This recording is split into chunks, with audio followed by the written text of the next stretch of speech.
What is that? It's cutting edge VR, Flynn. It looks like it's something from the future, you know?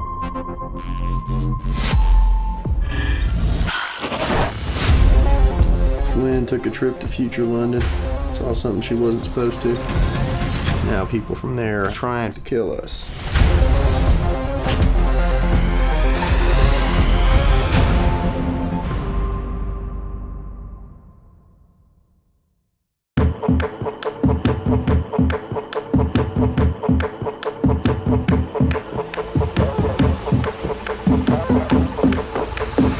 Transcend humanity with Omen.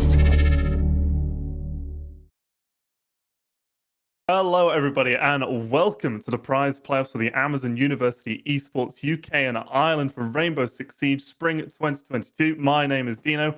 I'm joined here tonight by the one, the only, the ever so charming Golumolu. How are you doing? I'm doing really well, Dino. But I have to ask you: are you?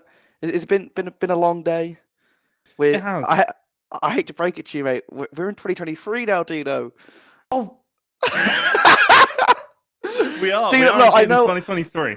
I know. We've all lost our perception of time, but I just want to just so you're not. Winter split was so exciting. I didn't want to leave it behind. That's what I'm going with.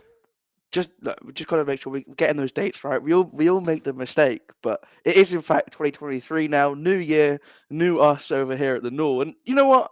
I'm happy to be back for it. Right? We're in the prize playoffs. We get to see the first best of 3 of the split. It's always a treat. Absolutely, and we've got our teams for this evening. They have been playing a best of 1 before this, and it's Golden Castle, which is the University of Nottingham, going up against Warwick Esports, which unsurprisingly is from the University of Warwick. And I think this is going to be a pretty good one. You know, these are 2 strong teams. They consistently do well, and I think this is going to be a good start to the season. Yeah, I think, Warwick, you're always looking at as one of your top teams. They've always been kind of creeping up at the top, always in that contention above. And, Golden Castle are kind of newer team coming in, really kind of starting off this year, the core being built up and showing up kind of out of nowhere, right? We've had Nottingham teams in the past, but none looking as strong and as confident as this one has last split. Back again, looking to continue that run and just make it a little bit higher than they finished last time around. And you love to see that with new teams, new players coming in, just kind of contending away and chipping back at the top dogs. Yeah, absolutely. I mean, for a long time, we've had the Staffordshire dominance, and then the Swansea dominance, and then Exeter's been that new contender. So we're always getting more teams coming through, spicing up the mixture a little bit, and just adding that little bit more unpredictability to the season. There's always going to be a bit of excitement. And I think that particularly Warwick, they've got sort of that bit more of a history, that bit more of a standing, where they could come through and, really make a play for it towards the end of the season. Yeah, absolutely. And I think they will expect to see themselves in that final, probably looking at trying to take down Swansea again. They've done it in the past. They've always been one of those teams that Swansea really has to watch out for. And I mean, Golden Castle trying to be in that group as well. So both of them want to stay in the upper bracket, right? This is a double elimination playoff. You lose this game, it's not over just yet. But unless you're planning for this great miracle run story, which, let's be real, it's great when it happens. You should not be banking on the fact that you're going to be able to pull things together in the lower bracket.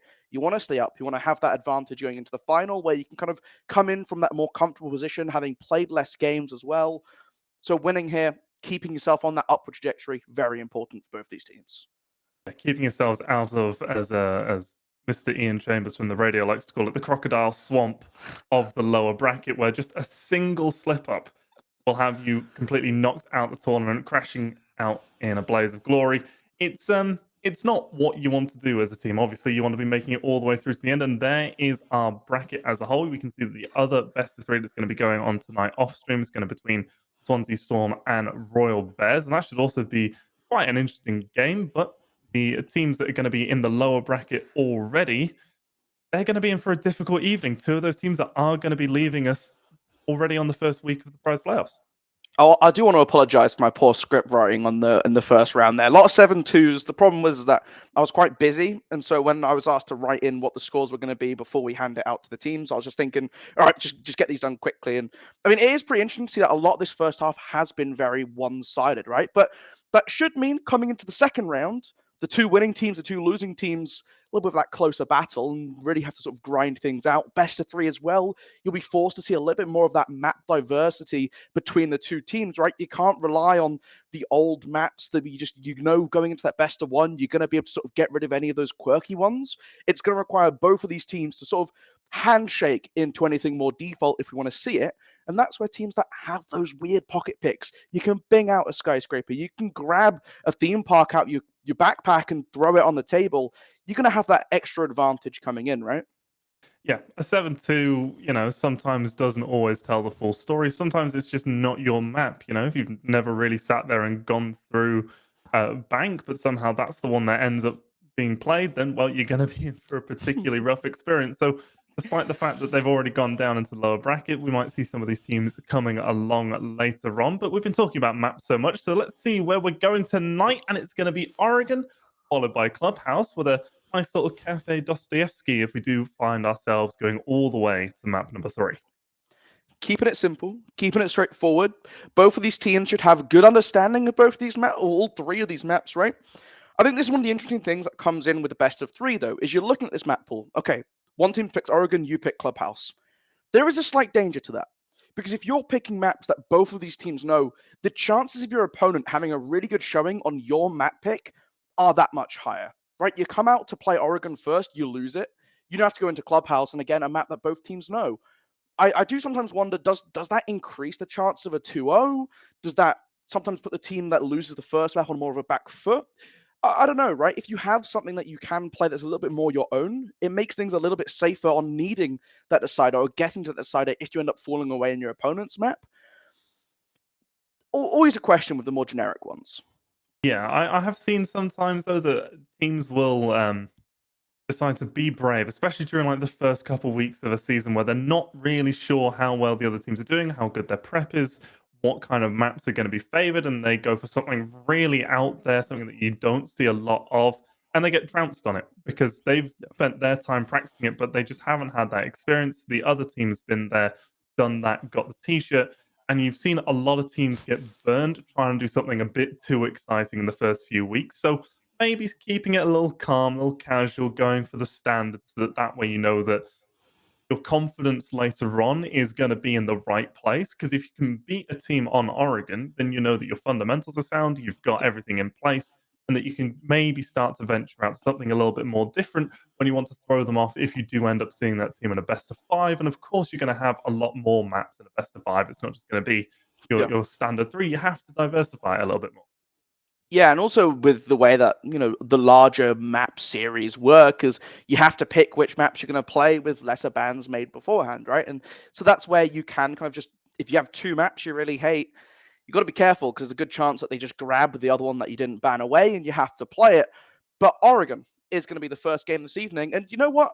I'm looking forward to see what comes out of this ban phase because Oregon, there's a lot of interesting ways you can spice things up a bit. I'm looking particularly at ways of dealing with the Zamis and deployable shields because there are a lot of spots that you kind of, you anchor up, you set yourself in a position, you sit nice and calmly behind a utility. If the attackers slip up on their use of the nades, the use of explosives, time really starts to whittle away from them, Dino. Yeah, you've got to be able to sort of manage things appropriately. And this is why Oregon is one of those standard maps. And for me, I find it to be a very good litmus test for a team. It's very standard. It's very small. It's very basic. You've got limited avenues. You can't do anything too wild to try and catch your opponent out. And what that means is that your fundamentals have to be perfect. Your time management has to be spot on. And finding the different ways that teams try and use the small little variations that you can bring to things and change a whole strategy around that is always really interesting. But 2 of those operators that are really good at changing up around have already been banned out. That's the Flores and the Nook gone, followed by a pretty standard mirror ban before we head over to Warwick's last ban here.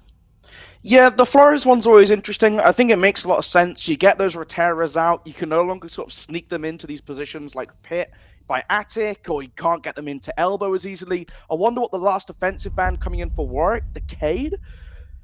That's a little bit interesting to me. I have to lie. With Thatcher still in play, with the plethora of EMPs, you've taken rid of Flores. Now, to me, when Flores is gone, You still got Azami in play. You need to be spamming this operator every round, because trying to break through 5 Keybers plus a deployable shield, or even 2 deployable shields if you want to be really nasty with ADS, is like, there is so much to get rid of. But not being brought the first time around.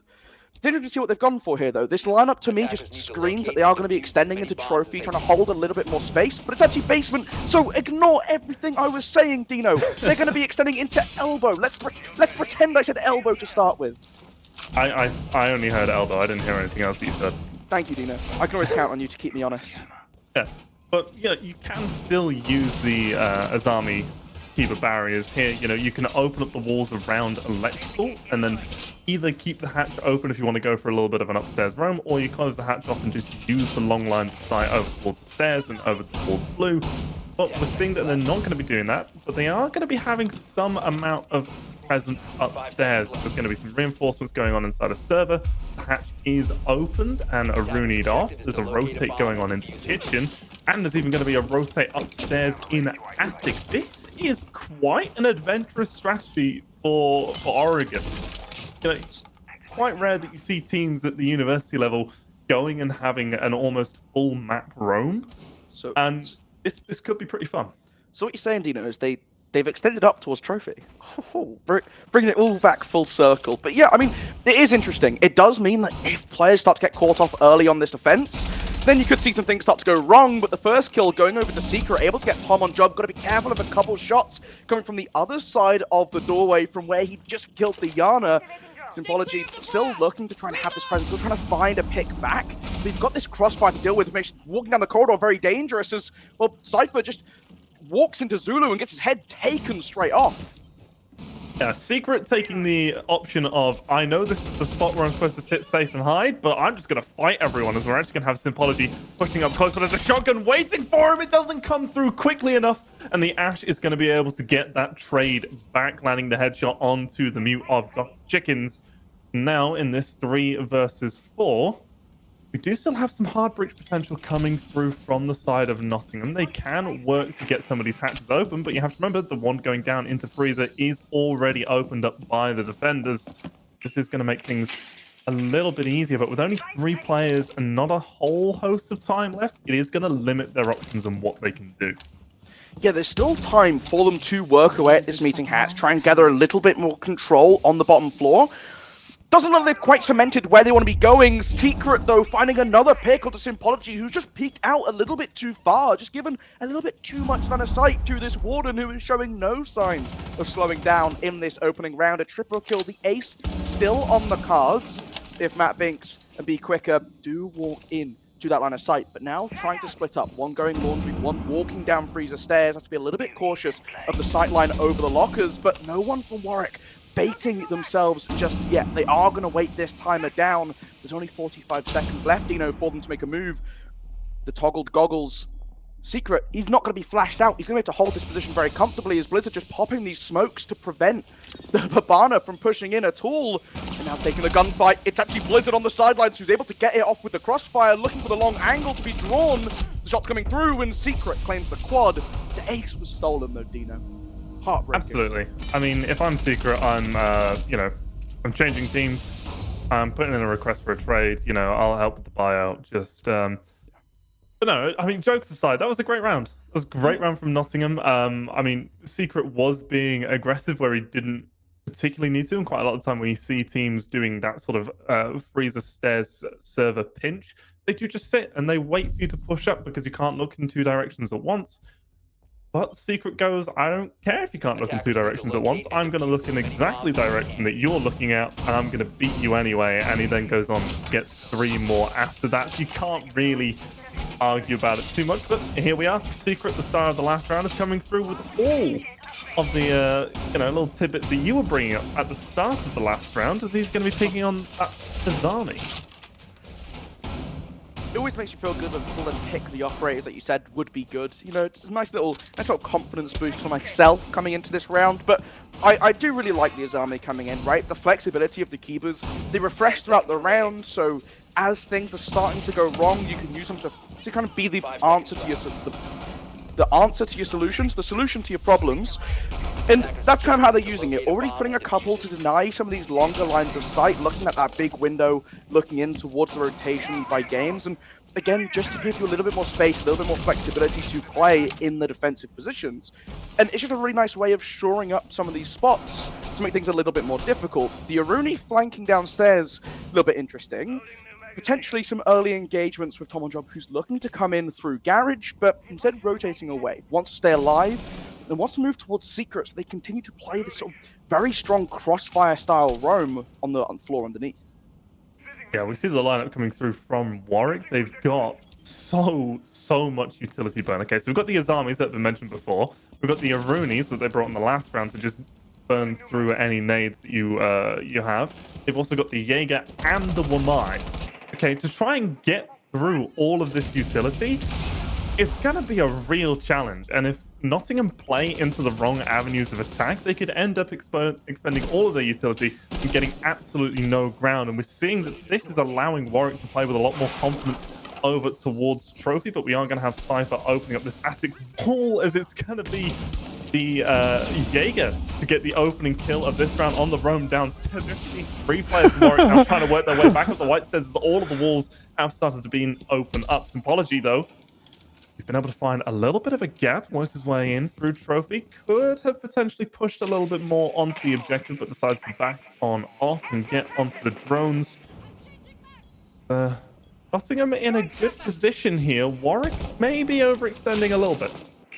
It's also interesting that they've rotated off of Attic, which makes it a little bit harder to use this head-height hole that Symbology is currently kind of staring down, because there's no one to hit in the back. They're still free to rotate and swing from this position. Both the Nomad and Maverick moving off. Flanks is coming to the window underneath, gets the kill onto Cypher, so you lose your pressure on the window rappel, makes Blizzard a lot more comfortable behind the bunk now. It's just a lot harder to force your way in through the double window, which is exactly what the Nomad wants to do. Symbology can't quite land as Dr. Chicken swings around, and now just continuing to wait out this clock. The members of Warwick don't want to make a move. They don't want to give up these positions so freely. You're seeing the Nomad try and come onto this rappel. Now going underneath Dino, a bit late, but they've walked on into sight. He's found a double Dino. He just walked in and got the 2 kills. He's looking for the third onto Blizzard, but he's able to catch him out. Can't walk in just yet. Matt Bink's already inside of games, though, looking to try and challenge down White Stairs. The Toxic Babe coming in to give just a little bit of breathing room to his teammate. Binks pushing on through, but he's going to get peeked from 2 different directions. Wasn't aware of the player still on the white stairs, but this is going to give the intel over towards the Nomad. The last 2 players are now off of the objective. Doesn't have the diffuser, though. Can't really do much about it. Has to push for these kills, but it's not going to happen. The time expires, and Warwick use their roam to their advantage in sort of the way that you don't expect. By not having people on the site, they actually avoided the engagements. The few players who were on the objective were able to get those kills.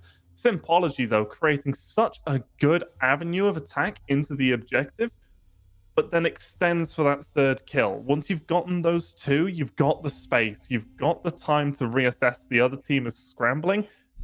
That's when you can take a moment, get the team in, and then make a second push. By going and extending for that 3rd kill, I know that you're feeling it. I know that you're heating up, but it just pushes it over the edge. You get traded, and then the momentum of the push is gone. But you can see that Nottingham, in moments, in flashes, can really start to make things happen.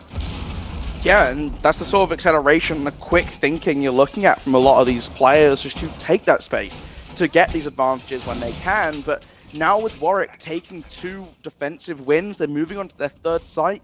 It's going to be Meeting and Kitchen, and you can see already they're setting up again on this top floor, again trying to force Nottingham into clearing space away from site, where they can continue to use up a lot of this time that we've seen them do so successfully, right? They're very comfortable to wait patiently for Nottingham to move in, take these gunfights aggressively onto the attackers with backup from their teammates to make sure that they get some advantage from it. Now, I am just going to mention briefly, as we are 3 rounds in, that the alibi that we're seeing on the side of Warwick isn't actually Noodle.heroic or Noodle.coy. That is a player called Solaris, who has taken the name of Mr. Noodle. So we'll be referring to him as Solaris from here on out, in case you get confused. But as it is, Nottingham are going to be going for an attack over towards the big tower, wanting to get control of the stage and go for a plant. Symbology once again tries to bring that aggression through. It's going to be Secret winning the battle this time. There's going to be the Iana now holding down at the lower part of these main stairs. Blizzard with the shotgun. It's not quite going to work at that range, or is it? It absolutely is. There goes Tom on job. And this is now a 5 versus 3 within the first minute, once again favoring Nottingham. I don't know how that shotgun was able to do that. That's not how mine works, but he's just going to continue to sit there and go, yep, this is free. This space is mine. You are not going to force me out easily. I'm just going to sit here and wait for you to come to me. This is really going to slow down the play coming through from Nottingham. But it's just a misunderstanding of the position, right? Coming in from Nottingham, they're just trying to face tank the shotgun. The whole point of having these footholds that you're watching Secret look through is so that you can't walk in and challenge from both sides. There's a whole basement for you to use, Lino. You can go beneath and try and pinch them up that way. You gotta look for these gunfights in favorable positions. Osa trying to pave a path through Attic. There's Blizzard just sitting in his own smoke, reveling in the fact that no one can really challenge him here. Just forcing Quicker out. There's no way the Nomad can get into a position to take this swing, and when he needs to, he falls back. He has the hatch to use if he needs to throw any toxic babes up, but it looks like the full rotation will come out to get back up towards the site. And you've played the position, you've done your job. There's a minute left in the round. This hatch in Attic still reinforced off, so it can't be used to remove positions from the site. What a shot. He's just sat in the back of Trophy and found the freebie on Cypher, who's tried to walk away from this position. Salama's just running up and grabbing a second as well. They're turning it into a firing range. And Nottingham are just falling to shreds as they speak. Yeah, and now it's all left up to the Nomad of being quicker to try and win this 1 versus 5. There is going to be a timeout coming for Nottingham at the end of this round. Obviously, they are reeling and just need a minute to assess this. But if you are this Nomad, you don't have to make a play here. You can use these remaining 20 seconds as an extension to your timeout. You know, I'm typing clutch off in the chat, right? Like, he's winning this round or it's nothing. He gets the injure onto Slara's there. Second air jab goes up as well. But there's just so many people watching the door, Dino. Like, again, brutal, right? To be stuck in the 1 versus 5. And they're just flying at you. They're just flinging themselves through, air jabbing their way to victory. And I mean, they're using the timeout now. I do like this, right? There's a full rotation been done by Warwick. Yes, Oregon, you're looking at this, and a lot of time you're thinking, slightly defender-sided map, right? The first 2 sites, very comfortable. The third one, these rounds are too uncomfortably one-sided towards Warwick in a lot of these positions, and what in the second round, we saw this big jump from Symbology to get space for his team, but there isn't that sort of communication that just allows them to all compile in together, right? It feels very soloistic from Nottingham. Yeah, I mean, I think that strategy from Warwick in that last round was really quite exceptional. So they had the one half of stage reinforced, which then allowed them to play the hatch inside of the site to look down through electrical. They'd opened up all the walls and electrical so that they could then shut down anyone who normally pushes in from blue. And do you know what operator is normally the one to sneak on through the basement so it can avoid all the cams? I believe that'd be a Nook, do you know? And would you guess which team banned out the Nook in this game? It's going to be Nottingham, shooting themselves in the foot for the fun of it. This is why you normally see that Nook go unbanned, particularly if you're starting on the attack. Because you would see that on your drone, you'd go, oh, we can't really push through blue. We can open main door, avoid all the cams, walk down the stairs, and surprise them from that direction, perhaps. But without a Nook, you can't pull that off quite as well. You're going to get spotted by a camera somewhere, and it all kind of falls apart. It's difficult, right? Because I get the idea of you don't want Warwick to have the Nook. You don't want them having players wandering around, performing insane acts of just mania around the map. Because that is what would have happened. It does hurt them now for a little bit. You can't use that information denial tool to slip through unchecked.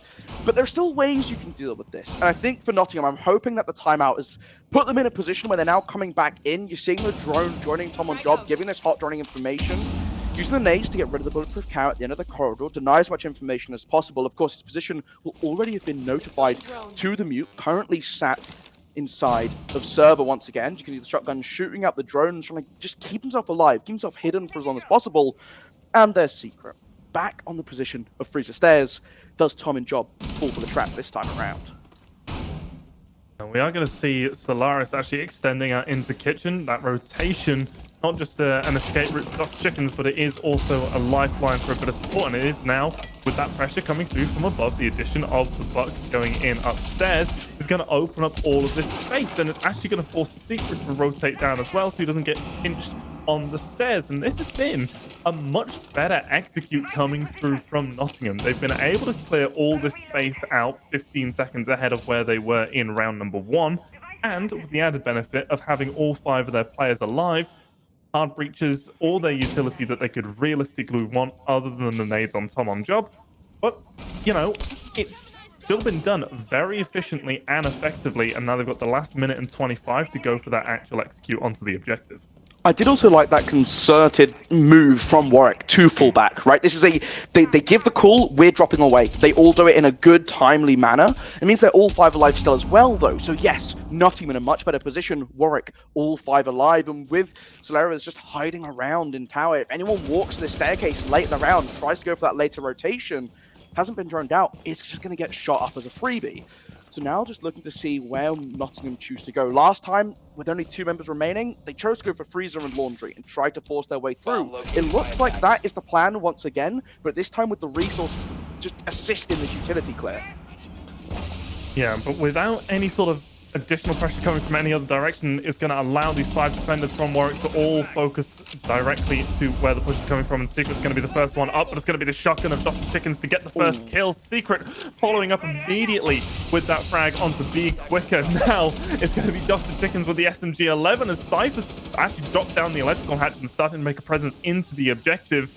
He's aware of the player inside of Freezer, but he's going to get pinched by Solaris coming down from the main stairs, and it's Flanksy to get the kill onto Sympology from inside of Bunker. And that was just a great defense from Warwick. You know, we saw the improvement from Nottingham. They did the clear. They got all the control that they wanted. But then Warwick just went, right, okay, you've done this correctly. We're just going to run away and wait and wait. And there was never any sort of doubt in their mind of where this pressure was going to be coming from. And that just means you can have 5 guns looking exactly where you need it to. That was a good one. The adaptation of the sledge as well, right? I think for me that was the biggest thing. Was that, yes, they were doing everything right on the same floor, on that ground floor, but they also went above. They were applying vertical pressure, which was what forced Dr. Chickens to fall back in the end, right? The floor above him thing opened up. He isn't going to be able to fight off the sledge above and someone swinging his doorway. It was really nice he played to get in that position. But like you said, that's where things start to fall apart. They didn't have enough to disrupt the hold that Warwick had going on for them, and it ultimately just meant they turned it into a firing range. They just started shooting down the corridors, and eventually you're forced to peek a corner into a shotgun with no real backup from anyone else in your team, and you're going to lose that gunfight out 9 times out of 10. Back upstairs then, right? And we're seeing the same lineup coming out once again. You've got the Izami, the smoke, and then all the protection just to make getting space really difficult, really uncomfortable. I want to see, again, another change-up. If we can see these changes up, even if they lose the rounds, it's just a really good showing for them, for this adaptation to be something that the team can pull off.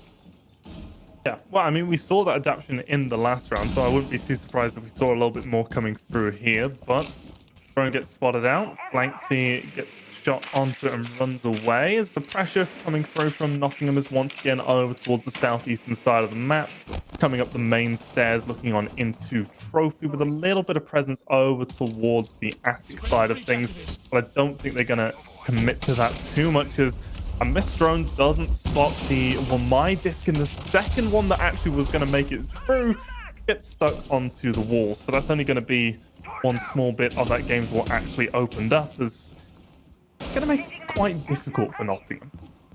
Yeah, trying to take this control over by Armory just to make that existence in Trophy a little bit more difficult. They are going to fall back, they're going to give up that space, and they still have the keeper barriers that they can fall behind and sit back on to just rely on themselves to stay safe. The bulletproof camera is still feeding that information, and despite the fact that Attic and the main breach have now been opened on up, there's no stress in the eyes of Warwick. They are quite happy to sit and wait. The rotations coming through once again means that there is still no one actually putting pressure on Attic from the side of Nottingham, right? Solaris can just stay inside of Pit and wait patiently for a good swing off of this breach.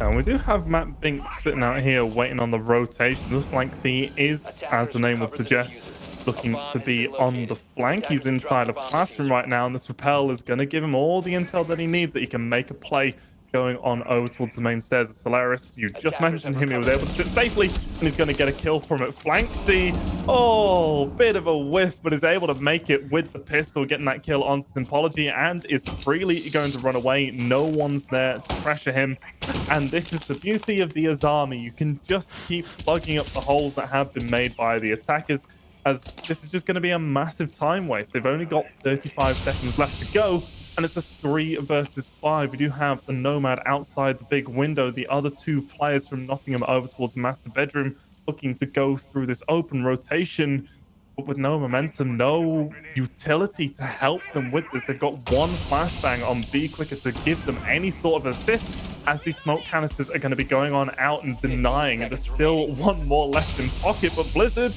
loses a lot of health as he goes for that final throw. Solaris is going to get downed and finished off by Matt Binks as Tom on Job comes through with the help and gets the kill onto Flanky, but it's going to be Secret, of course it's Secret, to get the kill onto the player with the diffuser at the absolute last second. Tom on Job is able to pick it up, but Secret cleans house, and that's going to be Warwick going 5-0 to start this game. It's a one-sided affair, Dino. Very one-sided affair. And Warwick just do everything right. And then you pair that with the fact that the pressure just isn't applied from Nottingham.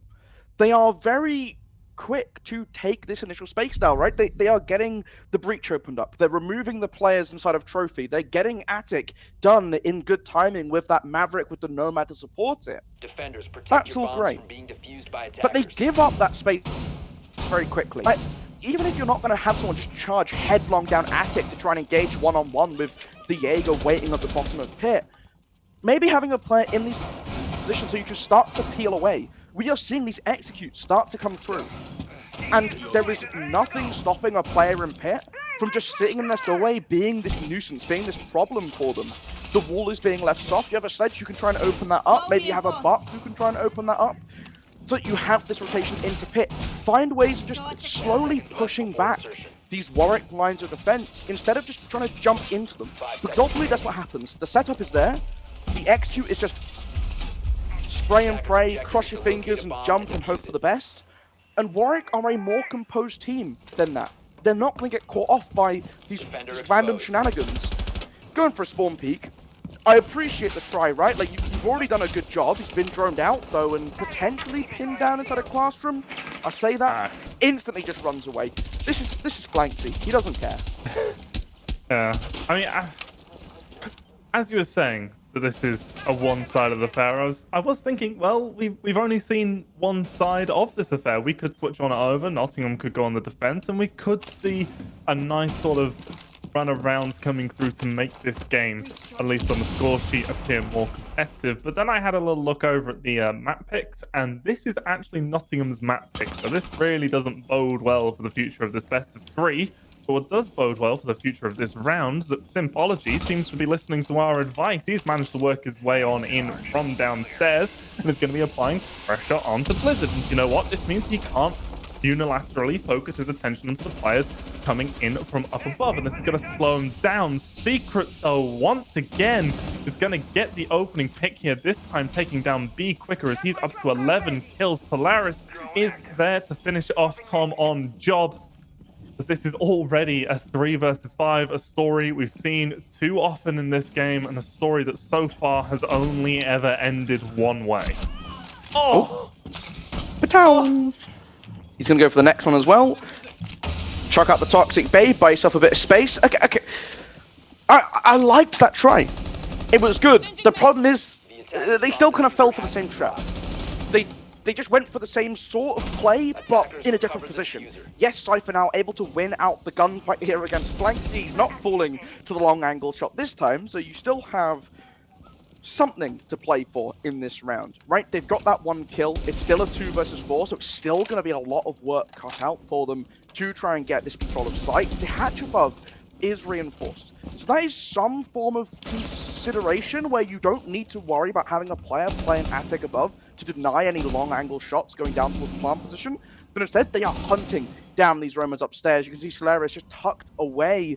The vertical angle's made to give support from below, but instead just dropping down the kitchen hatch, falling back to site. There is 30 seconds left on the clock, and all 4 remaining players of Warwick are sitting in their corners. They're waiting patiently for this Nottingham move to be made. 20 seconds now, and they're not quite sure where to go, what to do. They're looking to go through underneath, but the rotation's being watched on the vertical. You lose out the first life, and now Matt Binks has to come up with something.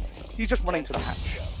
There's not much else to go for. You drop down, you pray for some heroics, but you're met by Solaris, who's able to cut you down very quickly. And Dino.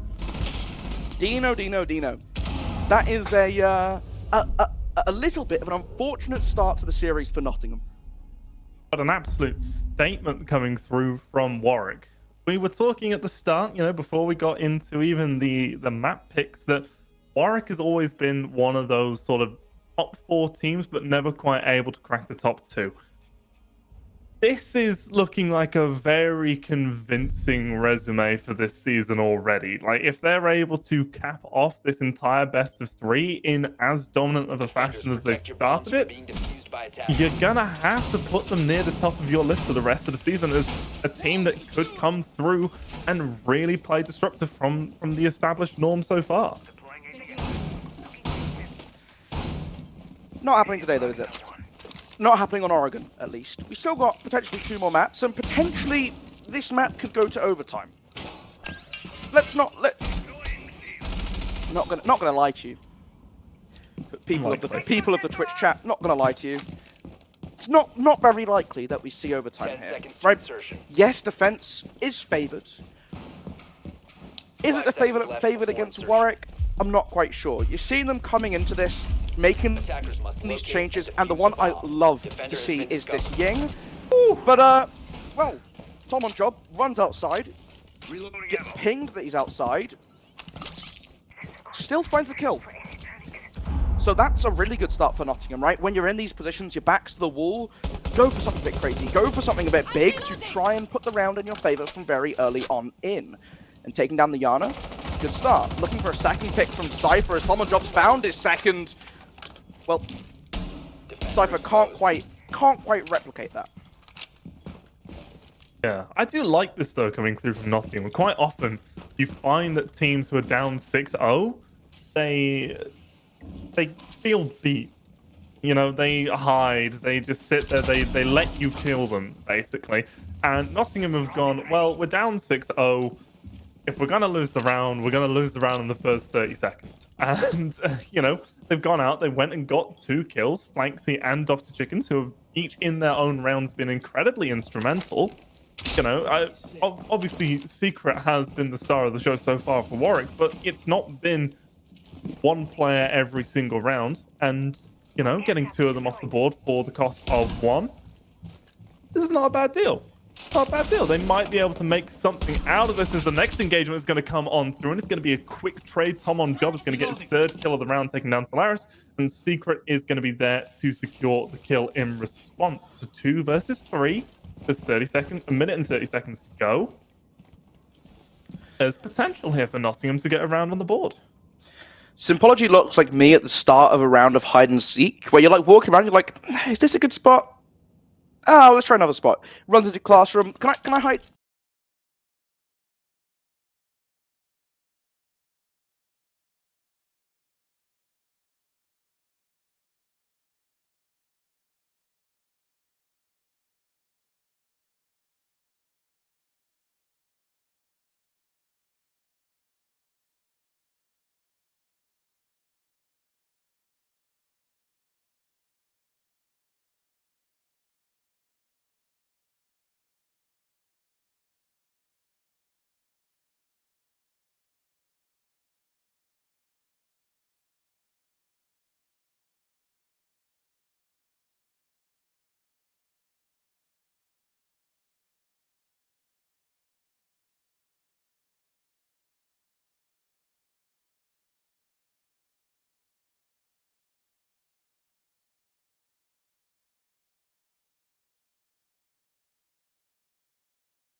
a surprise round.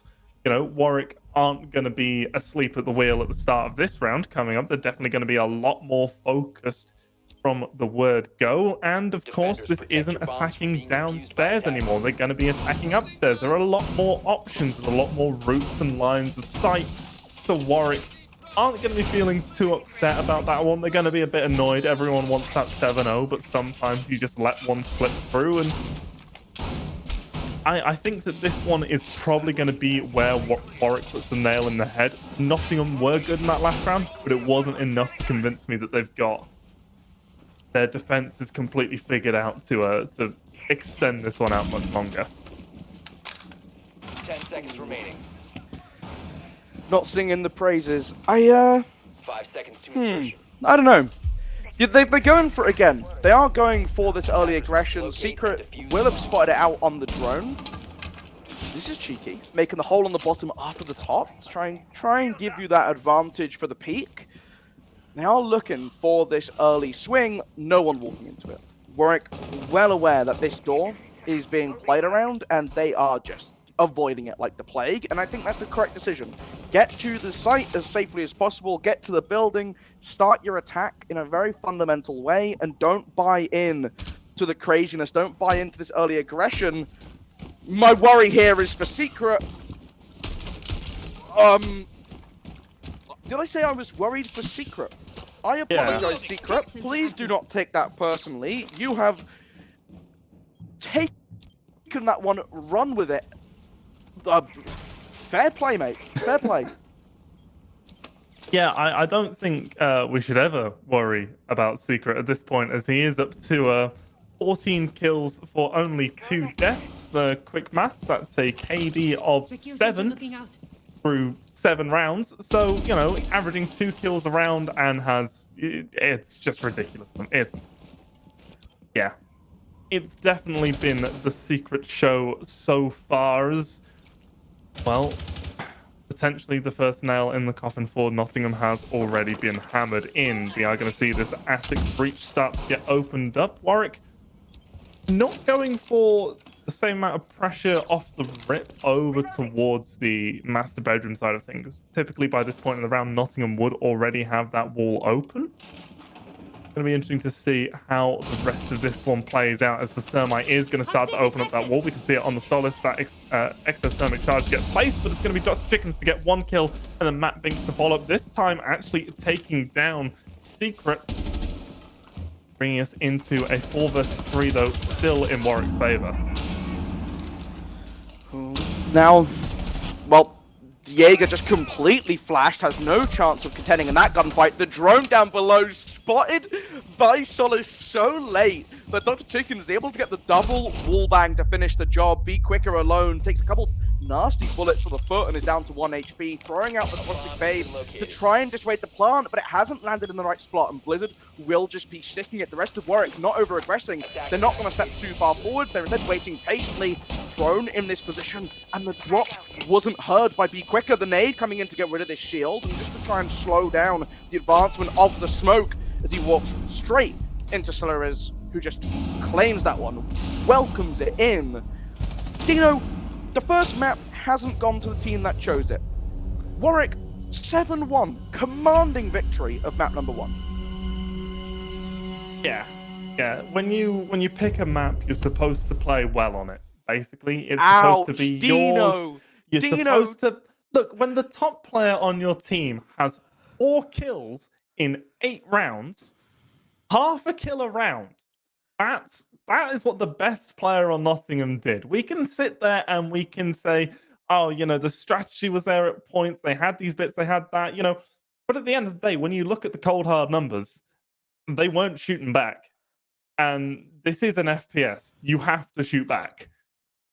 Dino, they say don't rub salt in the wound. That doesn't mean you can drown it in a bucket of salt instead. Like, look, okay, that was not a strong showing from Nottingham. They looked... We'll leave it as that. Warwick, on the other hand, very strong showing out. And we spoke about this a little bit, right? With your more standard, your more default maps, one of the problems you can run into is your opponent, guess what? they're going to know how to play Oregon. And Warwick showed that this is the case. They are the team with these stronger fundamentals. They get to come into it on the defensive side and win 6 defensive rounds in a row, gentlemen. Come on, guys. Pick things up. But now you're going into Clubhouse, another map which is very well known by both teams, which is another map built upon fundamentals. Nottingham, they're going to have to make the best use of this break. They're going to have to make the best use of it, because otherwise it might be quite a swift 2-0. But make sure you're back to see how it pans out. Maybe we're in for a reverse sweep. Maybe Warwick will put all rumours of them not being on top to bed.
What is that?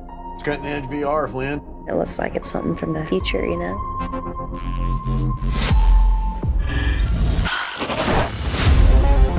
Flynn took a trip to future London, saw something she wasn't supposed to.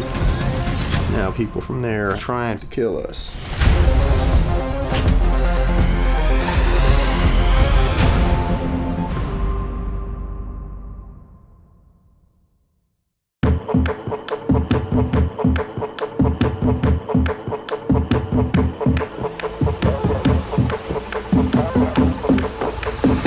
Transcend humanity with Omen. Hello, everybody, and welcome back to the prize of playoffs for Rainbow Six Siege for the Amazon University Esports UK and Ireland for spring 2023. I'm going to get the year right this time. We'll do it. We'll get there eventually, one day. I'm so proud of you. Get it all right. Yeah, it's map 1. That happened before the break. You might have missed it. We nearly did. But Warwick came out on top, 7-1. It was Oregon. It was Golden Castle, also known as University of Nottingham's map pick. So not the ideal start to a best of 3 series. Okay, but hear me out, Dino. There's something to be said, right? We were talking about this just before the break, right? Oregon, a map that both these teams are going to know. Warwick can come in, they can know it, they can win your map pick. Now, the same could be said of Clubhouse, though, right? Warwick picking Clubhouse. Golden Castle get to come in, they know Clubhouse. We've all played ranked. Is that good? Is there an angle here, or am I clutching at straw? Dino, come on, whisper the truth to me. Right. There is a world in which, Warwick have spent the last 6 months sitting there coming up with Oregon's strats. And Nottingham have spent the last 6 months coming up with Clubhouse strats, and they were there like, oh, well, we're confident in the other map, and then we can, outdo the other one, and this is just, wow, the biggest, clash of these two play styles. But I think just from it wasn't just a victory, it was a statement, really, from Warwick. I said it during the game, this feels like a statement. They've come out to say, we're not messing around, we're not going easy on you, we want this win, we want to make this as quick and easy for ourselves as possible. And unless Nottingham have an extra gear to take it to on Clubhouse, I really don't see this going any other way. We might have a bit of a closer affair with Warwick starting off on the attack. And, attacking is typically perceived as being more difficult. We will have to see how the operator bans go on Clubhouse. It really does come down to how much Hardbreach gets banned. But I don't think that Nottingham are going to be able to pull off some massive reverse sweep and, bring it back and have a dominant performance to beat Warwick after the way that they got beaten down in the last game. You never know, though, right? Maybe they've been cooking up some bar strats. You can never know. Like, I'm hoping to see some bar get played on Clubhouse. I'm an avid bar enjoyer when it comes to Clubhouse. It's pretty interesting. It's pretty diverse. It's pretty unique. Lots of good fun. Are we going to see it? Do you know? Because if you last split, I said this when we were covering some Clubhouse games, as happens in the North, right? You get treated to just a couple Clubhouse games. And I was thinking, just the 1 or 2, healthy 1 or 2. I was thinking, maybe this is the time, Dino. Maybe the teams, they're prepped, they're set to go. This is the debut of it. We didn't see it. Is today the day? Yes or no? Right now, you got to give me an answer, Dino. No. Dino. What? Why are you depriving me of any bar plays? Right, we might see a bar round come through. Let's go. The chances of that happening would be if Warwick are 6-0 up on the attack and they go, you know what, lads, let's just have a bit of fun here, and they put it on for that last round. That is the kind of world where I expect us to see. That's the only world you can see a bar being pulled out in. Nottingham off rip going bar. Calling it now, Dino, right? You got to look. There's certain things you got to will into existence. The bar's played. Bar is a real. It is a real site. It does get played. Some teams absolutely love playing bar. Old Kawano, then Heroic. They did enjoy playing bar, but I really don't think that this is going to happen. I really don't. Maybe you're right, Dino. You were right before. I shouldn't mistrust your calls, but well, here we go. We're having the Solace taken away, which would be a little bit interesting, right? I mean, we saw Solace get played by Warwick to try and deny some of the information coming through. We saw Nottingham run it in their final round and misspot a drone and not shoot it out.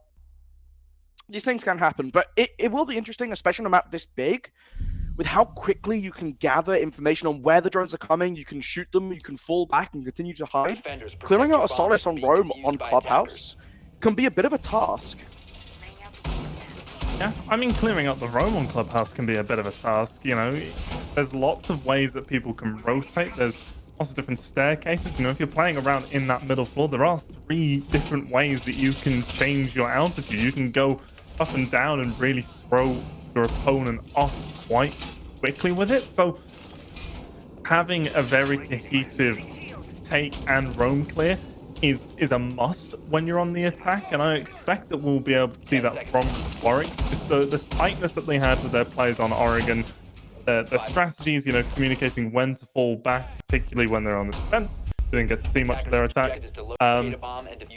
I fully expect that we'll see that same level of coordination coming through here again from Warwick. Well, it always starts at the beginning. I'm just kind of some pearls of wisdom here. Sorry. They're not actually going to start with server, which is what I would have expected to see. Only the single hard breacher as well, so if Cypher on this bandit can be a little bit tricky on the wall, you can see 2 of those bandit batteries in pocket, waiting for the EMPs to come through to try and catch them out.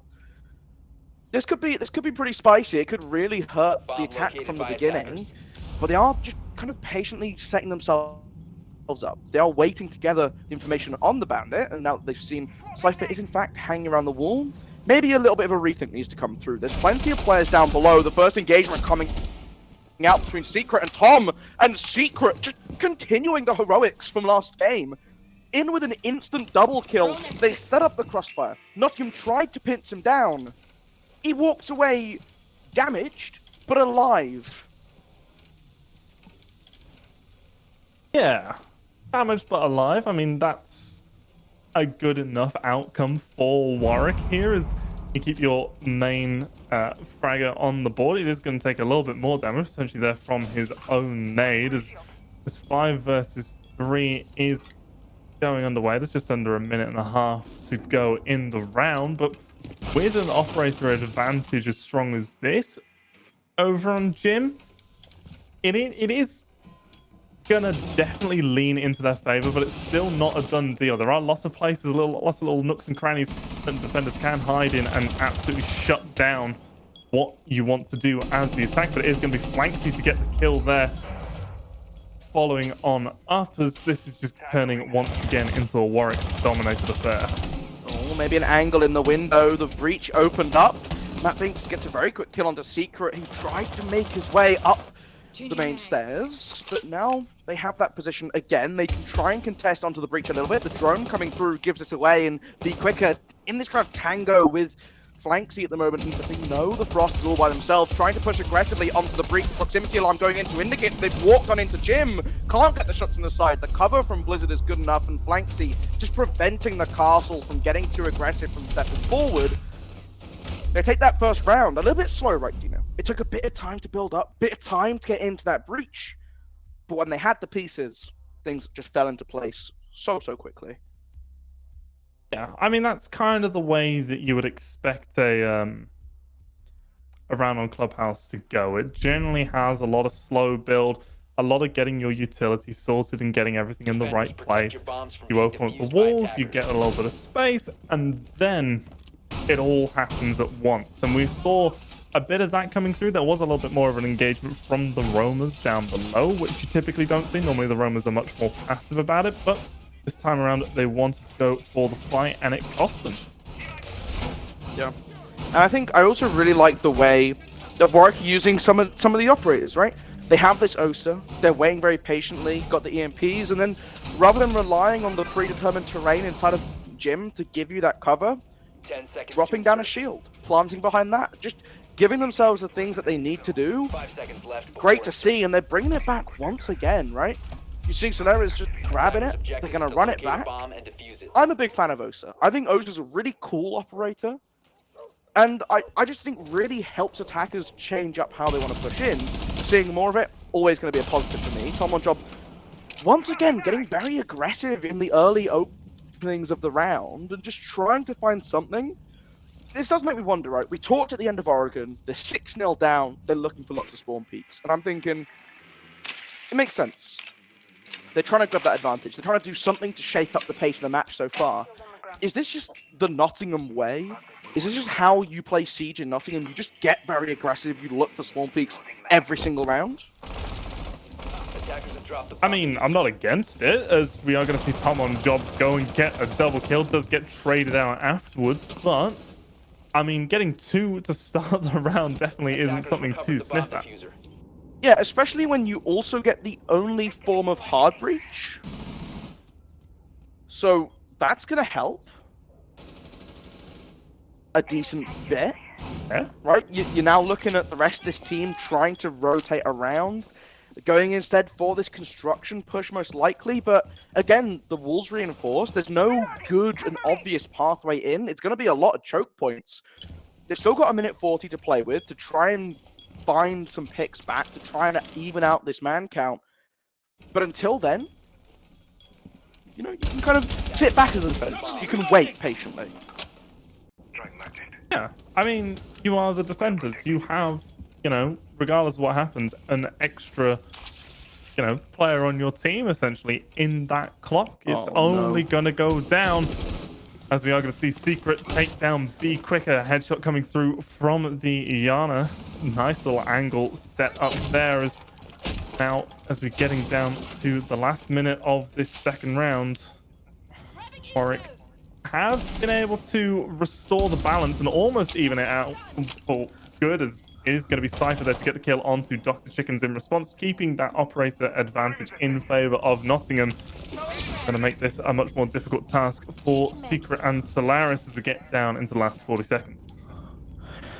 Now prepping up on the doorway. They've got to walk in together. There's a double up on red as well, though. So that's going to make this push a little bit more difficult. Never take it back. They're able to trade one out.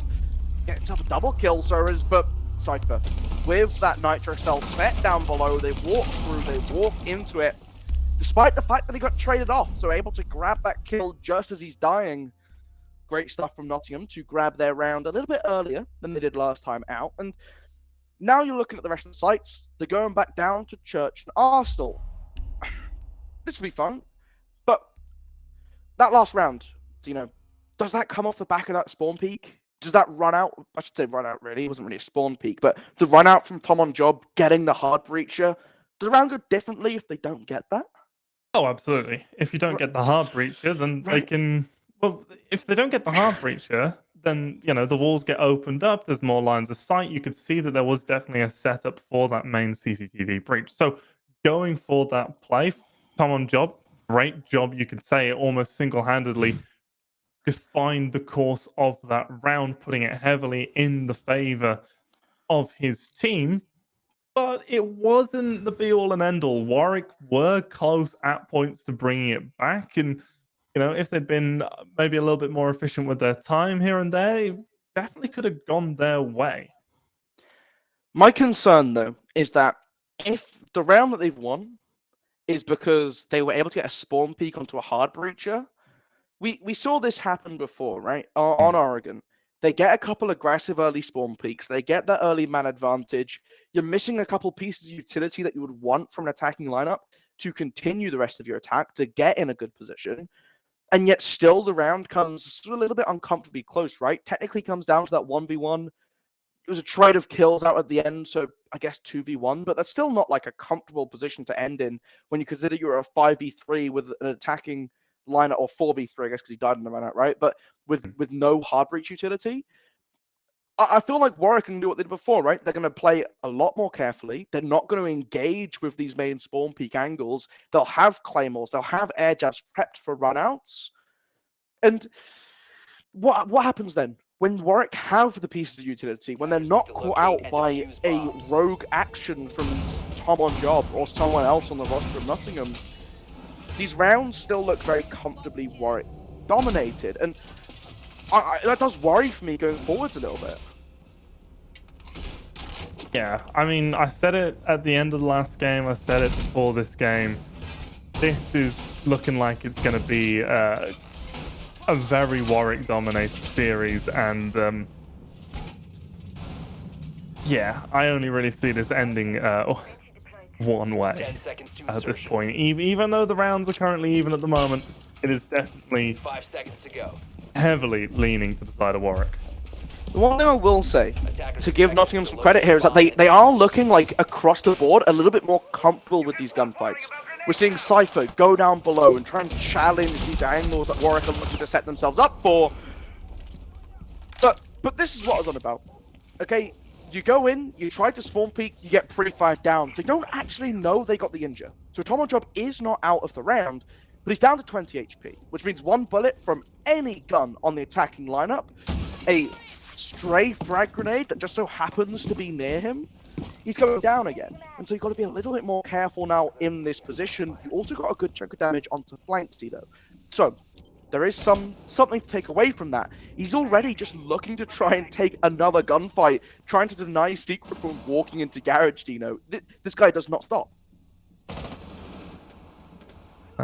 Absolute Terminator roaming around the map, trying to shut everything down, but isn't going to, or potentially is going to be sticking around for too long. No, is going to make the smart call and run away. The disruption's been there, but if you're not getting those kills, you don't want to remain aggressive in a position where they've already got an idea of where you are, because they're going to hunt you down, trap you, and kill you before you can really do anything about it. So having that disruption, getting back down to site, very smart play coming through from Tom on job, is going to force Warwick to be a little bit slower and more cautious in their strategy. As well, attacking onto the basement, it's got some of the same issues that you have attacking onto the basement in Oregon. You need to have two angles of attack to even be remotely successful here. You have to be able to have these two avenues to pincer the operators in the site, just to give yourself an opportunity to either go for the plant or get the kills that you need.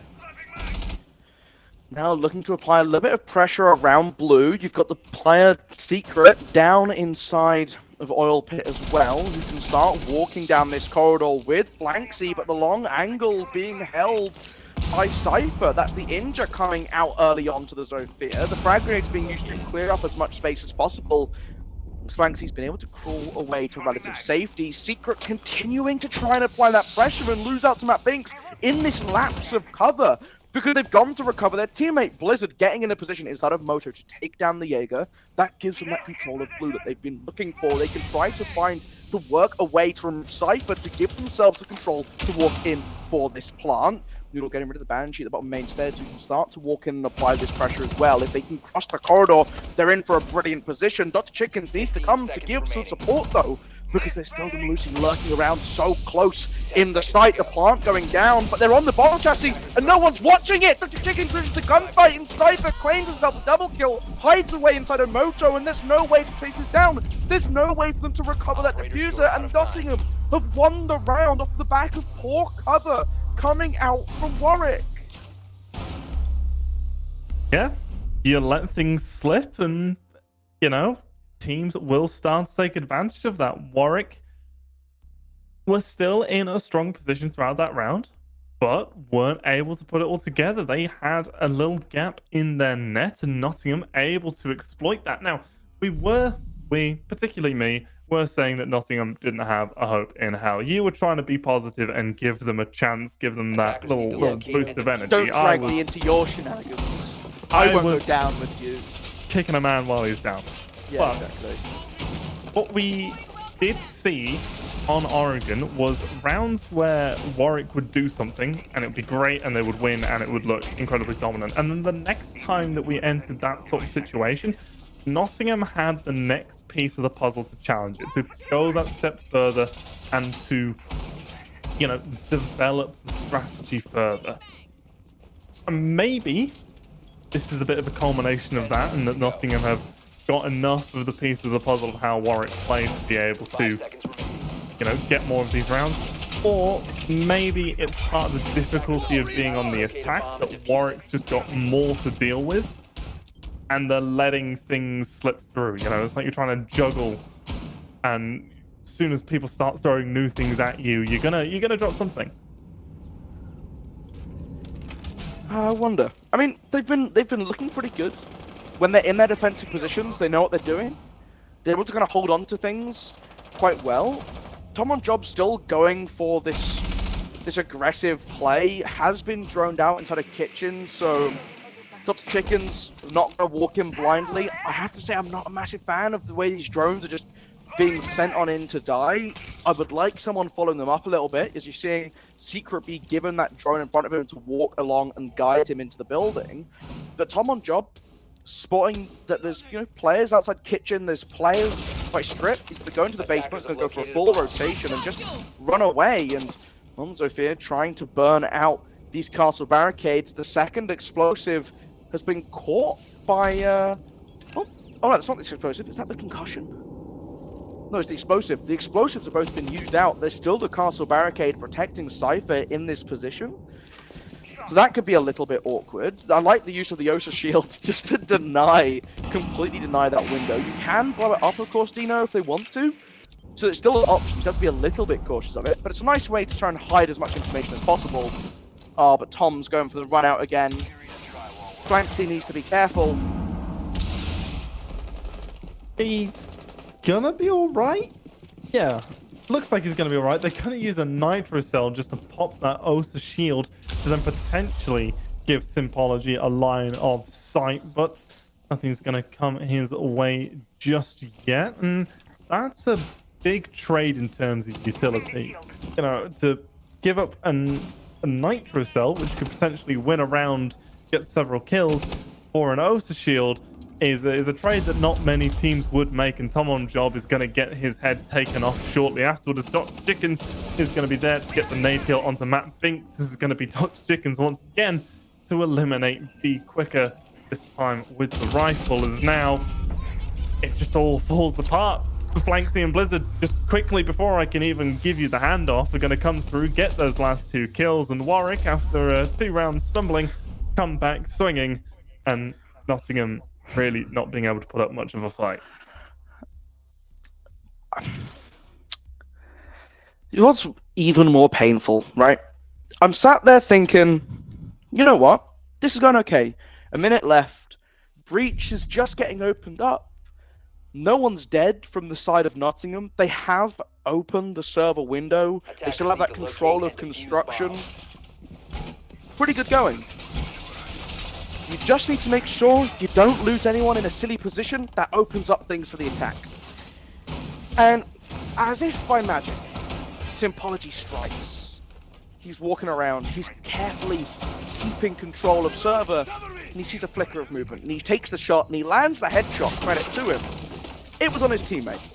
And that's the thing that started the house of cards to tumble. Because instantly, you lose that pressure engine, and everyone just swarms in. They all move in on the attack together, and they just start finding these gunfights because there's now this unplugged hole that they can launch themselves through. It's unfortunate because they were setting themselves up in a really nice pattern. I liked the way Nottingham were playing that defense, but they still lose the round. They could have returned to it. Instead, going back to cash server, the first site that they won it off the front of that run out. So, if I'm the Thermite here, if I'm Blizzard, I'm being uber cautious. We are making sure that Garage is being checked. I'm hiding in spawn for the first 30 seconds. Catch me on drones and I'll talk to you later, as it is going to be a kill coming through there. Tom on Job is going to get the kill onto Flanksy. Once again, going for a cheeky bit of a spawn peek, not getting the hard breach at this time, so still potential for Warwick to get their full setup going on, but being able to get that operator advantage nice and early on is always going to be a benefit. And actually, with it being Flanksy, that's going to be your impacts and your concussions gone, 2 of the main ways of dealing with that bandit trick, which we've just seen zip 1 of those exothermic charges. And the really painful thing here, right, is there's still no one going down below to try and disrupt this the bandit tricking, right? You don't have anyone on the window of server to try and land some grenades in. There's nothing really forcing Cypher out of this position. And you're still seeing Tom. You're still seeing Sympology on the roam. Secret somehow finding Be Quicker again. The smoke caught out for a second time on this site, but a quick nitro cell to grab back that kill. You take down Solaris, you get rid of those Osa shields. They're already deployed outside the main breach. They can't be moved now, which is definitely something. but still in the position where that setup is going to hurt them if they can get this breach open or not. But at the moment, that's the big question. It's all an if. Cypher still very comfortable to wait here. Looks like Blizzard isn't even going to go for it. They're going to open up this single walling construction, give themselves the path to run in here. They got to be careful about this setup though, because they're all waiting on these crossfires. And Dodge-Strickens runs in, tries to get that space. I, for a moment, was convinced it was a Gemini, even though he's not on the Yana, because I just would not expect that to come out. He's dead. Doing a 2 versus 4 now. So many angles drawn and ready, but Secret shows up big for his team, grabs the first. That's red, completely cleared out. The rotation could come through. Someone else could be in that position, but the Magnet catching the first grenade. Is there one in position to catch the second? No. Red now cleared, but you've got to be careful of the tight swing. You might be able to get tucked in on the doorway. Blizzard just waiting patiently. Secret as well. Magnet's being deployed from the cover. The smokes to go on in. They're going to swing together and grab one. Blizzard falls in the doorway though. It's down to Secret in the 2 versus 1. He's in the rotation between the sites, looking for these holes, trying to land the shots on deep. But both members of the defense tucking themselves in on this server rack. There are 7 seconds left. One of them's got to try and run. They've got to stay alive, but they're both in the same position. They're going to try and swing around. But Tom on job, drawing the line of sight between the chassis and the server, lands the final shot required. What a cheeky angle to catch him out on. You can see the hair of Arno as she walks around the corner. Nottingham continuing to hold on tight on these defenses, though. They found their 3. Ending at 3-3, that's not the end of the world for them here. But you still got 4-2. If they do get to close this out on a 3-3, that is going to obviously put them in a very strong position moving on into the next half. However, it will be the half where Warwick is on the defense. We've seen the defense be the more convincing side here today so far. So is it going to be enough? If you're Nottingham, of course, just for the sake of wanting to win the game, but for the sake of a bit of peace of mind, you need to get this last round. You need that 4-2 split just to give yourselves the confidence moving on into the second half. As I mean, we saw Warwick win 6 rounds defending on Oregon, and they've got most of the little tricks that they would want available here on Clubhouse to be able to have another successful set of defenses coming through. And you know what, Golu? They don't need to win 6 this time. If they win here, they've only got to win 4 more. So it really is still a must-win round for Nottingham in my mind. We are just going to come back to our beautiful faces for a few moments as we are having some technical issues that we're hoping to get resolved, and we'll be back on into the action as soon as we can. It's almost like a pseudo little tactical timeout for both the teams here, which would be quite interesting going into the final round, right? Maybe they'll come up with something a little bit fresh and new to try and break out. I'm expecting to still see Tom running around like a maniac somewhere, and I have to say I'm surprised it's working as often as it is. And like Flanksy in the last round got caught out. You said to him, wait and spawn for 30 seconds. To be fair to him, he waited 40. But Tom just doesn't leave. He's not going to give you any space. I mean, fair play to him, because he keeps pulling it off. He keeps doing it successfully. At a certain point, you got to find a way to get around this, because that's such a big thing that's giving them these leads in rounds. Yeah, I mean, Tom on job has been doing a really quite impressive job here on Clubhouse. He was sort of in moments one of the few bright spots for Nottingham back on Oregon, but coming on over here to Clubhouse, he's actually been able to really rack up the kills, be the instrumental factor in whether or not his team wins the round. You know, several of these rounds so far, you can say, yeah, well, he did that, they won the round. Basically as unilateral as that with it. And maybe it's a map sort of comfortable thing. Maybe it's just not that comfortable on Oregon. Maybe it's something else. But I think if Tom on job is able to continue playing consistently like this and gets a little bit of support from his teammates, things could start to turn around a little bit for Nottingham. Ultimately, it's going to take a lot more than this to convince me that their fate for today is anything other than losing to Warwick. But, you know, this is Siege. Never say never. Anything can happen. I mean, not anything can happen, but lots of things can happen. I mean, I agree with you. It is still definitely an uphill battle, right? Warwick's still looking like the team that is stronger, but a lot of these individuals are just finding massive ways to swing important rounds. And I think even in some of these rounds, Nottingham as a unit are looking a lot more composed. You think back to the basement round that they won, right? Early on, Warwick had control of Moto, had control of Blue, and yet they're still doing a great job at making sure that Cypher can stay alive inside of Church. He can be in this position by giving him the cover, by preventing the movement around Blue to allow these long lines of sight to be drawn, which ends up netting them that round win because he's able to walk past the cover, get the kill onto Chickens, turn around and just shut down that diffuser. The time runs out. There's no one left from Warwick to recover the pieces of that round. You're looking at the gym round that they just lost, right? They set themselves up 1 minute left, 5v5, everything's covered, the positions are strong, they're looking comfortable. Something goes wrong. There's a team kill, everything falls apart pretty quickly.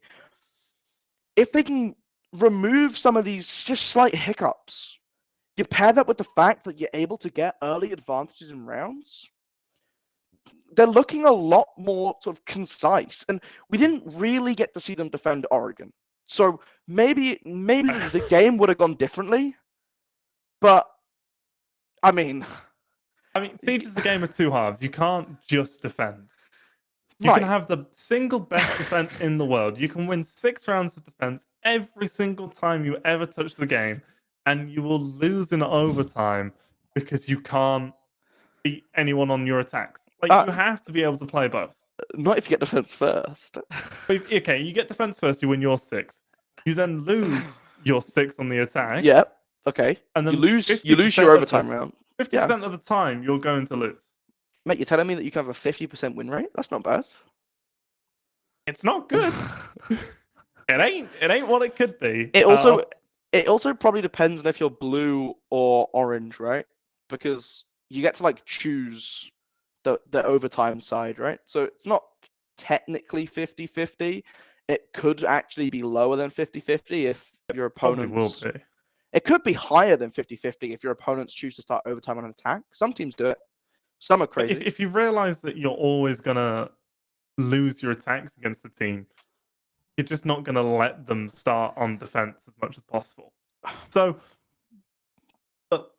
anyway, we know that Nottingham aren't that good, though, because they did lose one of their defenses back on Oregon, and they've lost a couple of their defenses here. So we don't have to worry about this hypothetical perfect defense scenario coming through as...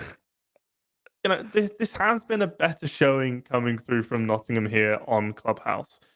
Yes, they are on the defense. Yes, defense is inherently at the advantage. But on the flip side of that, we're seeing gaps in what Warwick are doing and what they should be doing. In terms of when they're going for the breach, they are only bringing one hard breacher. None of the hard breachers are banned. Not one. No. And they're only bringing one. And they're not even bringing like a Buck or a Capital with the secondary hard breach just to be able to assist. I mean, they did on their basement attacks, but again, I feel like that's not the point. And I completely agree with you. There's so many times you'll see teams bring the Ace and the Thermite. Look, you're looking at attacking onto CCTV. It's one of these sites that a lot of teams lean away from because it has been so like checklisted by attackers, right? There's a couple things that you do in a set order. You can get control of the main things. You can move in pretty comfortably. So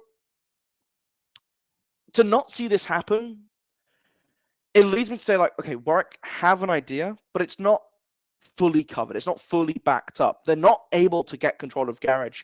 They haven't even really been trying to get control of Garage. And even when you make the idea to rotate for more of a construct-sided take, I still think you want to have that linchpin, that pressure point over by Garage. We see this from like BDS, right?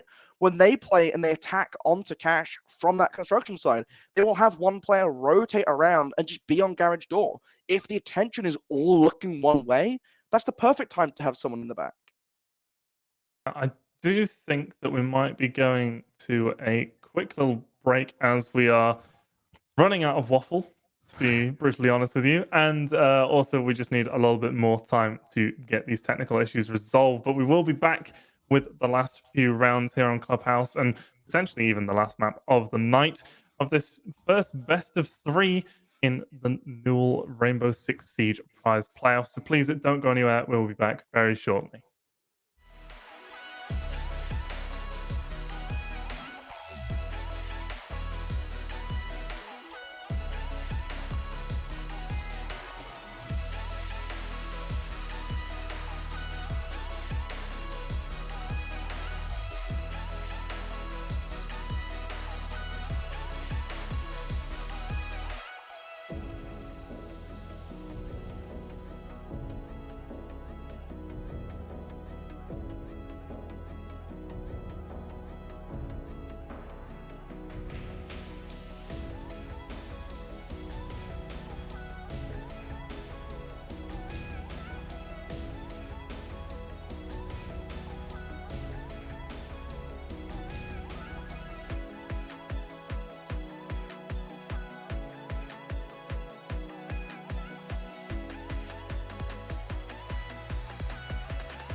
Hello, everybody, and welcome back. We should be getting back on to the game shortly. The teams that were still playing in the background, and Warwick were able to get that last round of their attack, bringing it back to a 3-3. And from what I hear, it was in quite dominant fashion as well. So, not looking too hot for Nottingham.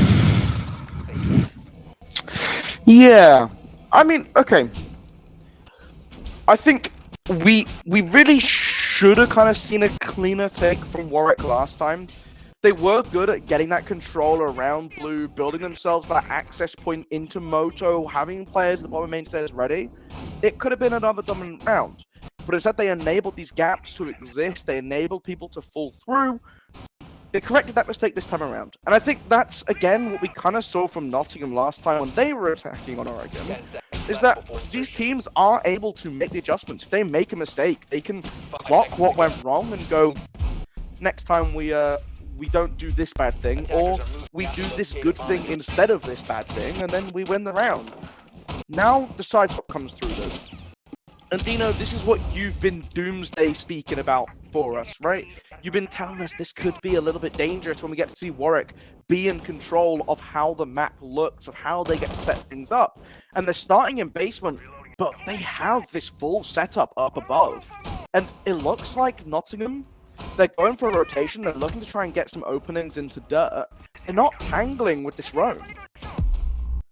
Yeah, I mean, we saw Warwick back on Oregon, you know, even going down in the basement there, they had full extension up to the top floor. So coming on over to Clubhouse, where it's much more common for teams to do this, of course they're going to go for that full roam, that full setup where they can, as Tom on job is going to be sent out on a little mission to disrupt what he can, but be finding really anything from it just yet, as Warwick doing what they like to do and just play safe, as Tom on job has somehow just ended up inside of the site. He's trying to go for something, but it's just going to get killed immediately by the Goyo of Dr. Chicken. I was saying that nothing was really happening, and then turns out everything was happening all at once. There's going to be a quick rush coming on in through dirt. Secret is going to be there to get the kill onto Cypher, but there are still other players. Sympology being one of them is going to get traded out immediately. Dr. Chickens is going to be there to get his second kill. Matt Binks is upstairs inside of kitchen looking down through the hatches, but no one from the side of Warwick is showing themselves from around these boxes, as Be Quicker on that line is still over towards the dirt side of things and isn't really able to do a whole load. They've only got one of these EE1Ds left and 3 flashbangs on the side of Matt Binks, and that's not a lot to make a whole lot happen, as we're going to see an engagement go through. Not a lot of damage going either way, as there's going to be Solaris from Warwick ending up in the slightly better position. Yeah, still just kind of wait and see what happens around them. As Be Quicker, peppering a couple shots through the window. They're still thrown underneath, but in the 2 versus 5, it's all about playing out this clock. Cabana on the hatch above. It's Matt Binks looking to maybe see. We saw from the prone position, right, trying to just edge around the hatch, trying to see if anyone peeks their head up over one of these boxes. It's not going to happen, and now they're going to rely on Be Quicker inside of dirt to kind of find something. The flashbangs coming through from the Habana catch their teammate and can't quite spy the Goyo from behind the boxes. Matt Binks does get one, now rotating away, but, well, there's no one waiting in the corridor, Dino. And Warwick able to pretty comfortably take that round. I do wonder, right, if they had all just committed to the drop. Tom got into sight. Tom dropped the hatch. It took a little bit of time for Warwick to kind of clock what had happened. Okay, yeah, there maybe is a world where if you 5-man hatch drop kitchen or 4-man hatch drop kitchen, leave one person upstairs, that you can get the plant down, hold the cover, and everything goes absolutely perfectly hunky-dory. There are 9 billion other worlds where something goes sideways, and the chances are that you do end up losing that round somehow. Yes, we do see it happen. You catch teams off guard, but without putting in some sort of visual distortion, you know, without throwing out a ying or having some smokes or something like a send there to disrupt the line of sight and to create this barrier that the defenders have to cross, you kind of aren't really gonna get much going for you there. And Nottingham didn't bring any sort of dimension like that, and they're not going to be bringing it this time either. 5 seconds left. And it's just going to play into Warwick's hands. I don't know, Dino. A good 5-man drop-down kitchen hatch has never done me wrong. It always works out 100% of the time. And apart from when it doesn't work, but you don't count those in the statistics. Yeah, 100% of the time it works, 50% of the time. Sure. Or just what's wrong with that? I always was told that statistics can be misused and misrepresented, and if it means that my statistics are 100% correct, then I will use that to my advantage. You can see already trying to get this space underneath. There is this extended roam. It is not cache server. It is gym and bedroom. So Warwick once again showing their willingness and their want to spread up, take as much space as possible, and really try and force Nottingham to fight for the ground. We saw Warwick on this attack. They would not go for this breach. They weren't trying to open things up. But the early damage dealt onto Cypher is proving to be quite strong potentially. Still all 4 of those Argus cameras in the pocket of Zero. He's going to fall back away, but Dr. Chickens comes down below and gets the pick onto Tom and Job. Symbology is able to grab one back for their efforts and is now looking to try and get some more space down below, trying to apply the pressure up red stairs, but it looks like they've fallen away. They've backed up. They've fallen to the next layer, Dino. And now Nottingham, they have this space to play with, but still 4 members to find. That was an important kill coming through from Symbology there, as that Solaris going down is going to be the one buy. So not going to be able to have all of those magnets available from the defending perspective. Yes, there are still going to be some deploy, but you're not going to have all of them. You're not going to have that same network of utility denial as you otherwise would. It's definitely going to be a bit of a kick in the teeth, but as it is, it's effectively, when you look at the health, basically a 3 versus 4, as Cypher is just, if he stumbles going up the stairs to try and assist his team, is gonna die. If he drops his hatch funny, or like break his ankle and, you know, be down, it's not looking too hot for Nottingham once again. But Symbology is trying to bring things into their favor, as he's going to make a bit of an aggressive play. Gets the kill onto Flanks. He is able to get out safely. No trade coming through. Opens up the hatch for his teammates using an Ash breaching round. A bomb has been located. Things are starting to stabilize just a little bit, but with 30 seconds left to go, just a flurry of kills come out. And Warwick is tied now, 2 versus 2, but you see the Thermite is only on very, very limited HP. Be Quicker is on full health. The Thermite is actually going to fall. It's just the Osa left alone against the world. Secret has been having a wonderful game. Dr. Chickens has come alive in the last few rounds, but it is going to be Secret to get that final kill and to give Warwick another one on the board and to get them one step closer to finishing this one out as a 2-0. And again, you're seeing just how strong extended roam setups can be, right? You have presence in Garage, on top red, in cache, in server. You have players getting aggressively on the breach when it's made.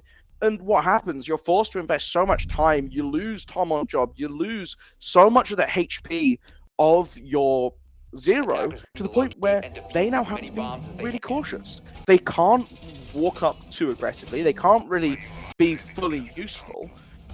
It's difficult for them to figure out exactly what they want to do. And I mean, you're seeing how much time buys into it. Yes, they get 1 kill, they trade 1 out. Half the round is all that remains. And even when they start to get these advantages, you're seeing Warwick just have this uncanny ability to find a way to make up these man count differences. And in these small number situations, when they get down to these 2 versus 2s, they just seem a lot more confident to take these gunfights. Yeah, and confidence, as we say, is key. You need to go into every gunfight thinking that you've already won it and you're on to the next. Because if you're thinking, oh, I'm going to lose it, like, it is a real mental blocker, you know? It's not just the nerves of wanting to win the game. You need to believe that you're going to win every single engagement you get yourselves into. And having that indomitable confidence is absolutely crucial for these players. And one player that you can say almost certainly has it is going to be Secret, as he hasn't slowed down. You know, from the first map, he was, what, 14-2 after 7 rounds, and, you know, still doing a great job here. But it is going to be Tom on job, though, to get 2 quick kills to start this off. Of course, as soon as I start talking about Secret, he's going to fall very early on, as is Flanksy and Solaris. And now it's just Blizzard and Dr. Chickens up against the entire 5 of Nottingham in less than the first minute. What? I'm a little bit confused. He's walked in. He's found himself another one. That's a triple for Tom on job. We did see Bar come out today, Dino. Oh, damn. We did see it. Look, there it is. We didn't look great. The plant going down, he's trying to find them in the smoke. The pings come through from the bulletproof camera, able to get a blast on it, but being hunted down in the back of strip doesn't really leave him in a massive position. Able to get the first kill on Tom on job, but again, that plant is going down. Is he able to get on the yokai in time? The second one not in a position to see that the fuse going down, but Symbology walks up, gets his head taken straight off, and now the Diffuser down. Time ticking away against Dr. Chicken's ace clutch is going to be required. 3 members still to find. 30 seconds to get the job done.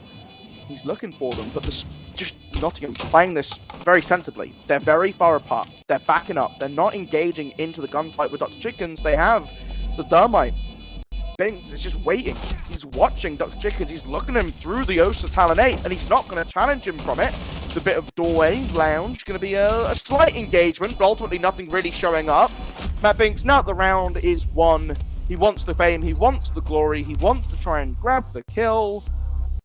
But it doesn't really matter. Nottingham, again, getting into these positions, getting that diffuser down, and it was built off the back of...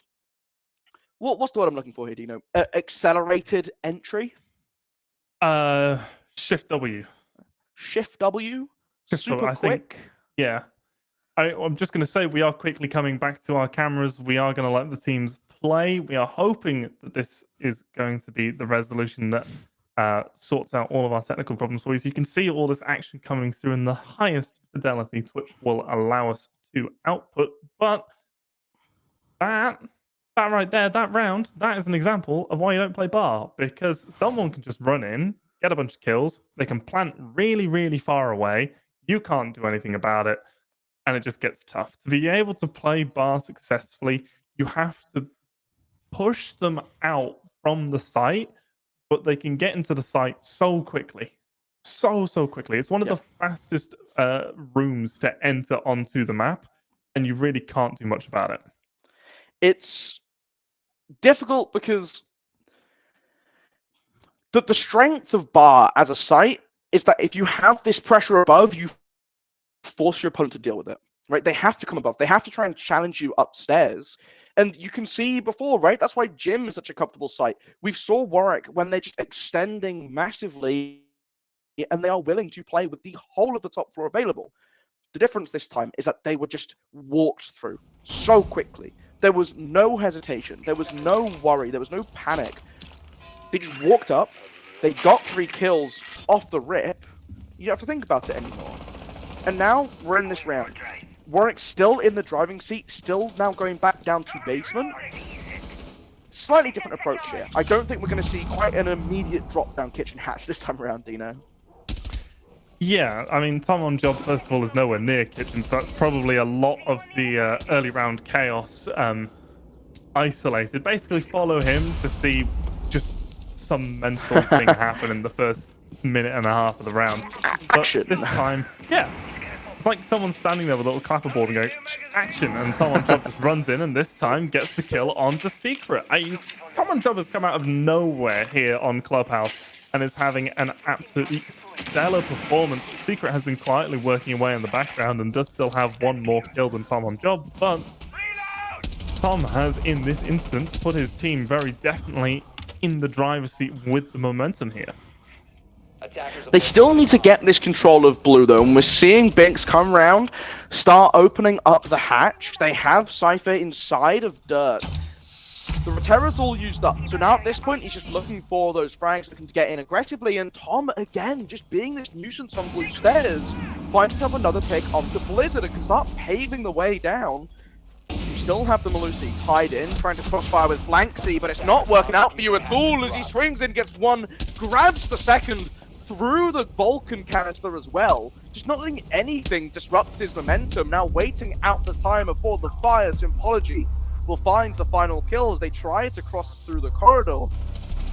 But that was a much stronger round, and these last 2 rounds have been really, really lethal from Nottingham in just getting into positions for opening picks. I'm pretty sure that if we ask Nottingham what was happening on Oregon, they're going to be like, oh yeah, nah, my younger sibling was actually on my computer for that game. I was out the shop. I was buying myself some energy drinks. The start time just couldn't make it, and yeah. Because they could not. Right, I have to emphasize this. Not a single player on Nottingham shot back for 8 rounds on Oregon. And then here they are as a team. I mean, Be Quick is still having a rough game, but you can allow 1 player to have a bad game when the rest of the team are all showing up and putting in strong performances. It's quite likely at this point that Tom eclipses the total kill count for his team on Oregon. I think he has. I want to say they got 15. It might have been 14. It was one of the two. They had 11 in the second to last, in the third to last. No, But then in they the got last round. But then they got 4 kills. Wait, was 4 it kills. 11 in the last round? Oh, I can't remember. It was it wasn't a lot. Let's put it that way. And I mean, now already looking a lot more comfortable. This attacking side for them has been quite strong. They've given themselves a couple more tools to get through this breach as well, with the use of the Rotera drones, which can fly through the drone hole and get them. But instead, the EMP coming out very early on, and nothing to contest this breach. So 30 seconds in, you know, they got part 1 done. Looking to now try and clear out some of this garage control, some good drones in position to give them the information that they need, but they've got to still make it across towards Jim. So, Secret, not very happy about the outcome of the previous round, is starting to bite back a little bit. Right. For everything that we've said about Tom on job, that was not the play. I was about to say something a bit worse there. But you can't just stand in the middle of the breach. You can't. You have to pick a side. You have to play the angles. If you're standing in the middle of the breach holding like one line of sight, you're just gonna get wasted. And that is what happened to him there. And that's gonna be a huge part of the momentum from Nottingham knocked out of this round. Sympology is gonna get the kill onto Solaris in response.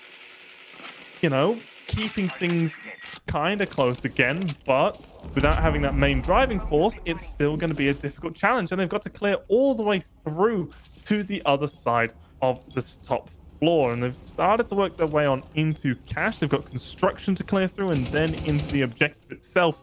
No one's really applying pressure from the Jacuzzi side. Flanksy's also hiding inside of logistics, so if they don't drone him out on this corner, which they will do. They will drone him out very swiftly, trying to catch him out on the swing. Now, Sympology tied into the duel. Who takes this one home? Well, Flanksy going for the swing. There's a couple more people focused on him now, so it's just about buying as much time. You can see Dr. Chicken's nearby, but it's from the hatch above. He just, Cypher drops for it. Sympology there to get the refrag, so they come out net positive on that exchange. The Nitro Cell flying over gives the position away, but Sympology peeks out. He's lucky not to have lost his head. The bright breaching round was what he had out. Now, well, he's going to be a little bit more gun ready as they walk up into the doorway. Thermite gets just blasted down by Secret. So does Sympology. They had the advantage. They looked the wrong way. Secret with a triple kill at the end of the round there, on top of the kill earlier on Tom on job. A quad kill for him. I mean, they have the advantage there, Dino. They have the man count. They can start applying pressure, and what do, Dino? They decide to triple stack in logistics. Yeah. They have another doorway. No, they don't. There's another room, Dino. Paid actors. Secret needs these guys to boost his KD. But no, right, okay. Yes, there is another door that they absolutely 100% should have just sent one person to go, is there anybody here? They should probably have taken an extra second to throw a drone out and make sure that, you know, there was no one there, that things were clear, that they could make the play. Because if they'd done that, they would have almost certainly caught at least one of the last 2 defenders off, making the situation considerably more difficult. But didn't happen. Secret on that bandit gets a triple kill, gets the round, gets match point, series point for Warwick, who was still, you know, sitting comfortably on their defense. And you know what, Golu? What, Dino? They're going down to basement, the strongest site on the map. Nottingham, so close, and they just let it go. There is still potential, but it really doesn't feel like it. Let's remember who won this site last time these two teams played here. Tom on job did a fantastic job at getting that early pick. Dr. Chickens, be a little bit more careful, please, my friend, as he's going to drop down the stock hatch. Doesn't want to get involved in a gunfight too early on this time, but the stock hatch already open. This does sort of alleviate some of the pressure on Matt to get these X-Caros down, gives them a little more flexibility to get the rest of the hatches open and then potentially use them elsewhere on top of that. But we're seeing the Keepers coming out to try and slow things down. You got to be careful to swing from Sympology. Time with the drone. Lovely bit of hot droning there. Just a slight gap in it. And Flanksy, very fortunate to be walking out with his life. But I really like the attempt there from Nottingham, lulling them into a false sense of security.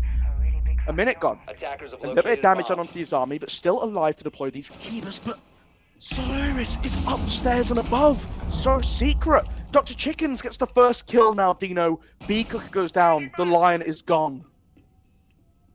The 0-9 Lion is gone. I'm not going to let that one slide. I wasn't going to go there, Dino. I wasn't going to go there. We didn't say the 007 joke. We have to call him out at some point, as it is going to be a difficult round here as Tom on job, the one who has been leading the way for Nottingham, is going to get down. There is a potential that he's going to be able to crawl to safety, but it looks like by the blood trail and the shots coming through from Blizzard that they knew he was down. Going to take advantage of that, and it's not like he would have been around for long anyway. Secret had just negotiated his way down the red stairs over towards the objective, and now this 3 versus 5, less than a minute 10 to go. There is still a hard breacher available. There is still Sympology, who's been having a good game. Cypher as well, but Sympology, immediately aggressive, drops down the hatch the second that it opens, potentially trying to catch someone off guard here, and absolutely could do if they're just not checking the right directions. He is going to be looking back towards the other direction, but it is going to be Solaris to get the kill onto Matt. Binks finally dropping down from upstairs, is able to secure that kill. And Sympology, he sees the player but isn't able to land the shot. He gets traded. He actually gets a trade himself with Flanksy as Cypher is there to get the kill onto Solaris, but it's a 1 versus 4 turn, 1 versus 3, 27 seconds on the clock. The flashbangs are going to go on out as the Toxic Babes are being deployed right to his location. They're all stacking up. He's going to deal a lot of damage onto Blizzard, and that last Toxic Babe being used not on this doorway is going to offer him a little bit of an avenue. He needs to deal with one of these other players first. He knows precisely where this smoke is behind the shield, and he's going to get the shot onto their leg to secure the kill. But with only 2 seconds left on the clock, they have to go for the plant, and it's not going to happen. GG Warwick. They make it a bit of a struggle here on Clubhouse after a dominant performance on Oregon, but they take that 2-0 and continue in the upper bracket. I mean, massive performance from Warwick. I have to say, really pleased to see the bounce back that we saw from Nottingham, right? It's a much better showing. Tom on job, Cypher, Sympology, all getting big up there in the numbers. They couldn't quite do it. And I wonder if that is the sort of fire that they started our first night of the map with. If that's what they bring to Oregon, maybe the map 3 is needed, and maybe that map 3 is an absolute banger. But Warwick, fair play to them. They came in strong off the start, take the first win, move on to their own map, and a couple hiccups and rounds here and there, but ultimately eking out the advantage, eking out the win. They will stay in our upper bracket final. Remember, this is double bracket playoffs. So it's not over for Nottingham, right? They still have a chance to stay in this. They will go down. Maybe they pull off the miracle run. So they're still looking to be in that top 4, still looking to be among the best. But I don't know, it's going to be a little bit more difficult for them now. Yeah, absolutely. I mean, we did see Nottingham get it was either a 7-2 or a 7-1 victory against the teams that then ended up in the lower bracket at the start of the night. So we know that Nottingham can compete quite strongly against those other teams. Maybe they were just completely caught off guard by Warwick. Maybe they were overconfident in their Oregon performance and they won't be caught out by it again. But like you say, they're not out of this. They're in the lower bracket. They are on their last life. Any mistake from here on out and they are going to be eliminated. But that doesn't mean that they are 100% eliminated. It's a long tournament. They can get something going and be able to make their way back to the grand finals. It's definitely possible. We've seen runs from lower brackets before. I think this will be a hard bracket to overcome, right? Because I'm expecting Swansea to have won their game. It means you're going to see Warwick taking on Swansea. You have to beat the loser of that game. Even Royal Bears, if they upset Swansea, I think you're then looking at another really scary bracket run where it's like, do you have to run into like Swansea, then Warwick, and then like potentially Warwick or Swansea again? Like, I don't know, man. Like, yeah. It's going to be a little bit tough. But I think there's definitely a chance for them to eke this out. The run just became a lot harder. And I mean, on the Warwick side of things, one step closer to that grand final. Potentially, one game away? Potentially? Yeah, if they win their next matchup, I do believe that puts them in the grand final. Not only that, it puts them in with the advantage going into the grand final.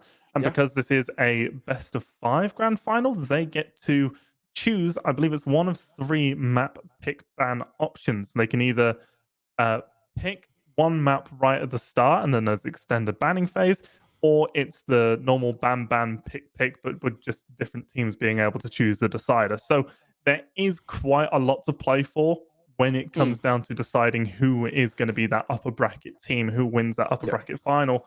And Warwick are going to be aware of that. Yeah, controlling maps is so important. It really is. And it's nice to see that's something that we get as an option, right? You do get to have that set advantage for your final game if you come in from the top, and you should be rewarded for maintaining a consistent performance. But I mean, it's gonna be interesting to see what happens in the coming weeks. I think we have an interview with the captain from Warwick coming up in a minute. Trying to get that sorted. So that'll be fun. Get to figure out what happened on Oregon. Maybe, maybe.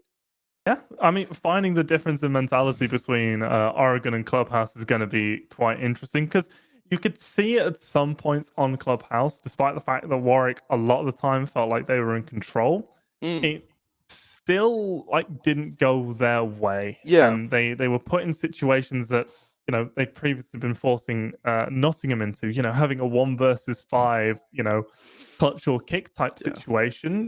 That's not where a team that's in control of the round is going to be. And I have a feeling you're going to ask them about that bar round. I want to know what went wrong. How do you choke it? I mean, you went bar. I think that's what went wrong, to be honest with you.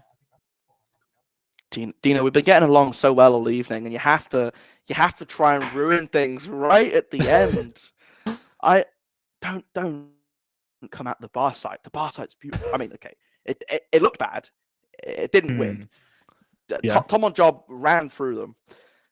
Sympology got on board as well. They were stuck in a 1 versus 5, but absolutely could have been a flawless round. That's not the fault of bar. That's not the fault of bar or stock, any way, shape, or form. I mean, right, okay. This argument could go on all night. We are going to have an interview ready for you in a minute. We are going to go to a quick break just while we get the captain sorted, and then we will be coming back to pick his brains and, get you all ready and warmed up for next week's action. So please don't go anywhere. We'll be back very shortly.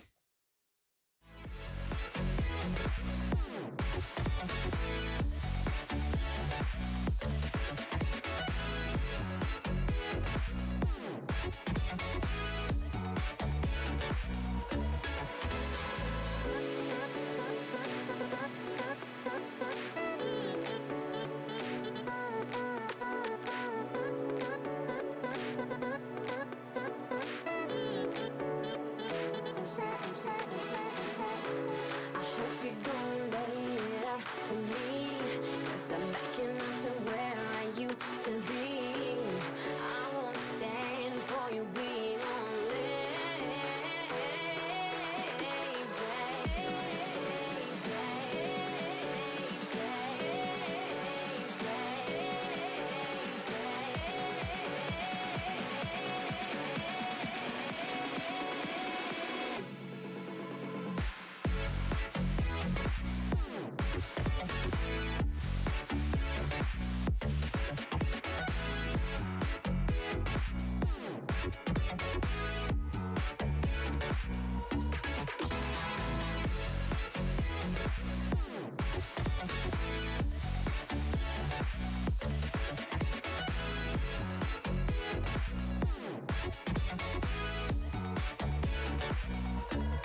What is that? It's cutting edge VR, Flynn. It looks like it's something from the future, you know?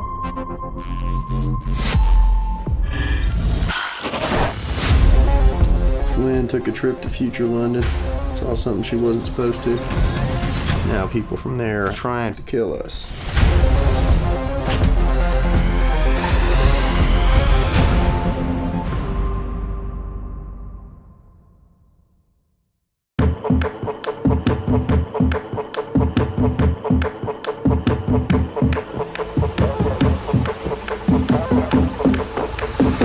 Transcend humanity with Omen.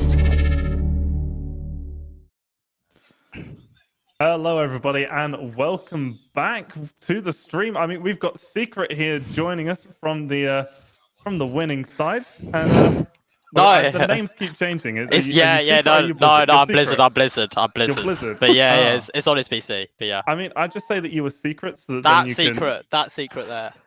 I is would have the just behind. claimed the KD as my own. To be honest, Nah, but- I won't. Not today. Oh, there we are. There we are. Yeah, how are you doing? How are you feeling after that performance? I'm feeling good. Yeah, no, it's a nice, easy win, to be honest. Yeah, but it felt good. It felt good. You know, we thought they'd put up a bit more of a fight, but yeah, it's close to a second map. Yeah, I was gonna say you come into Oregon and just walk away with it. I mean, like flawless Yeah. defensive half. Are you expecting that coming in? Like, were you expecting a bit more from Nottingham? Yeah, I mean, it's their map pick, so I'm not really sure like what they're doing, but like I don't know. Like they took us to the map, and I don't know. Like we were ready for it. Like we're decent on Oregon. When they picked it, we thought they might be good too, but like clearly not ready. Strong words, and I can also see the guys behind you are having a lot of fun. The little doll in the Yeah, it's background. I love It's Gollum. Gollum. Yeah, love, yeah. love it, Gollum.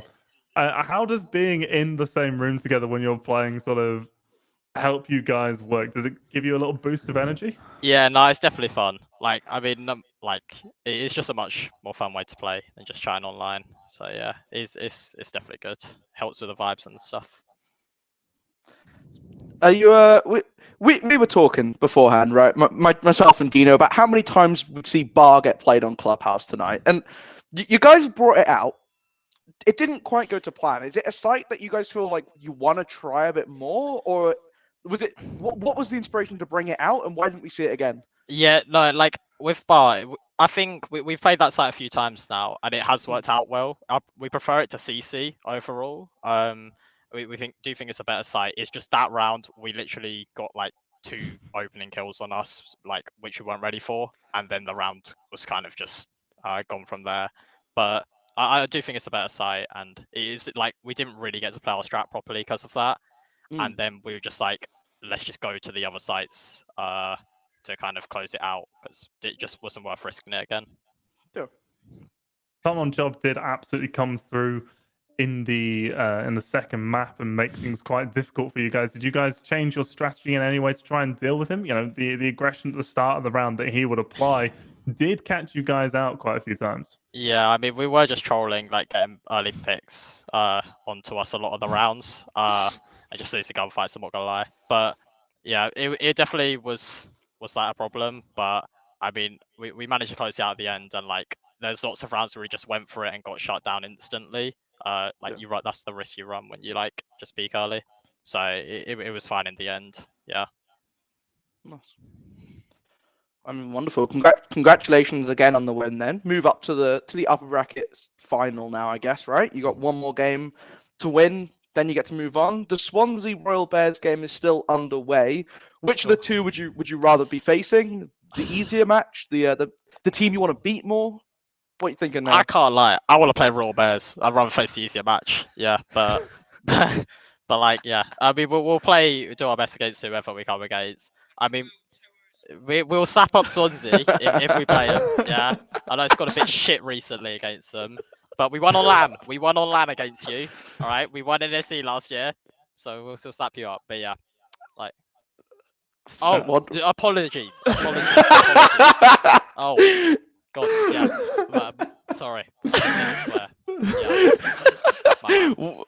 But good to hear the fighting words come out. Yeah. Ahead of a potential game against Swansea. Maybe you don't see them. Maybe Royal Bears will come through for you guys and give you what, in your words, the easier game. But Easy we'll game, find but out. they're definitely on their day. They're definitely a really good team. So we'll see. Well, we'll find out by the end of the night, and I'm sure you guys will look forward to beating whoever you have to face. Yeah. But any final words you want to say to anyone in the stream, anyone in chat, your friends and family? Do you know what I just want to say? I just want to say Newell's a great tournament because there's another one which happens on Thursdays called NSE. And those guys just don't really want games to get played because if you're 1 minute late, apparently you forfeit a BO3. That's all I have to say. So thank you, Newell, for being good. But yeah, that's all.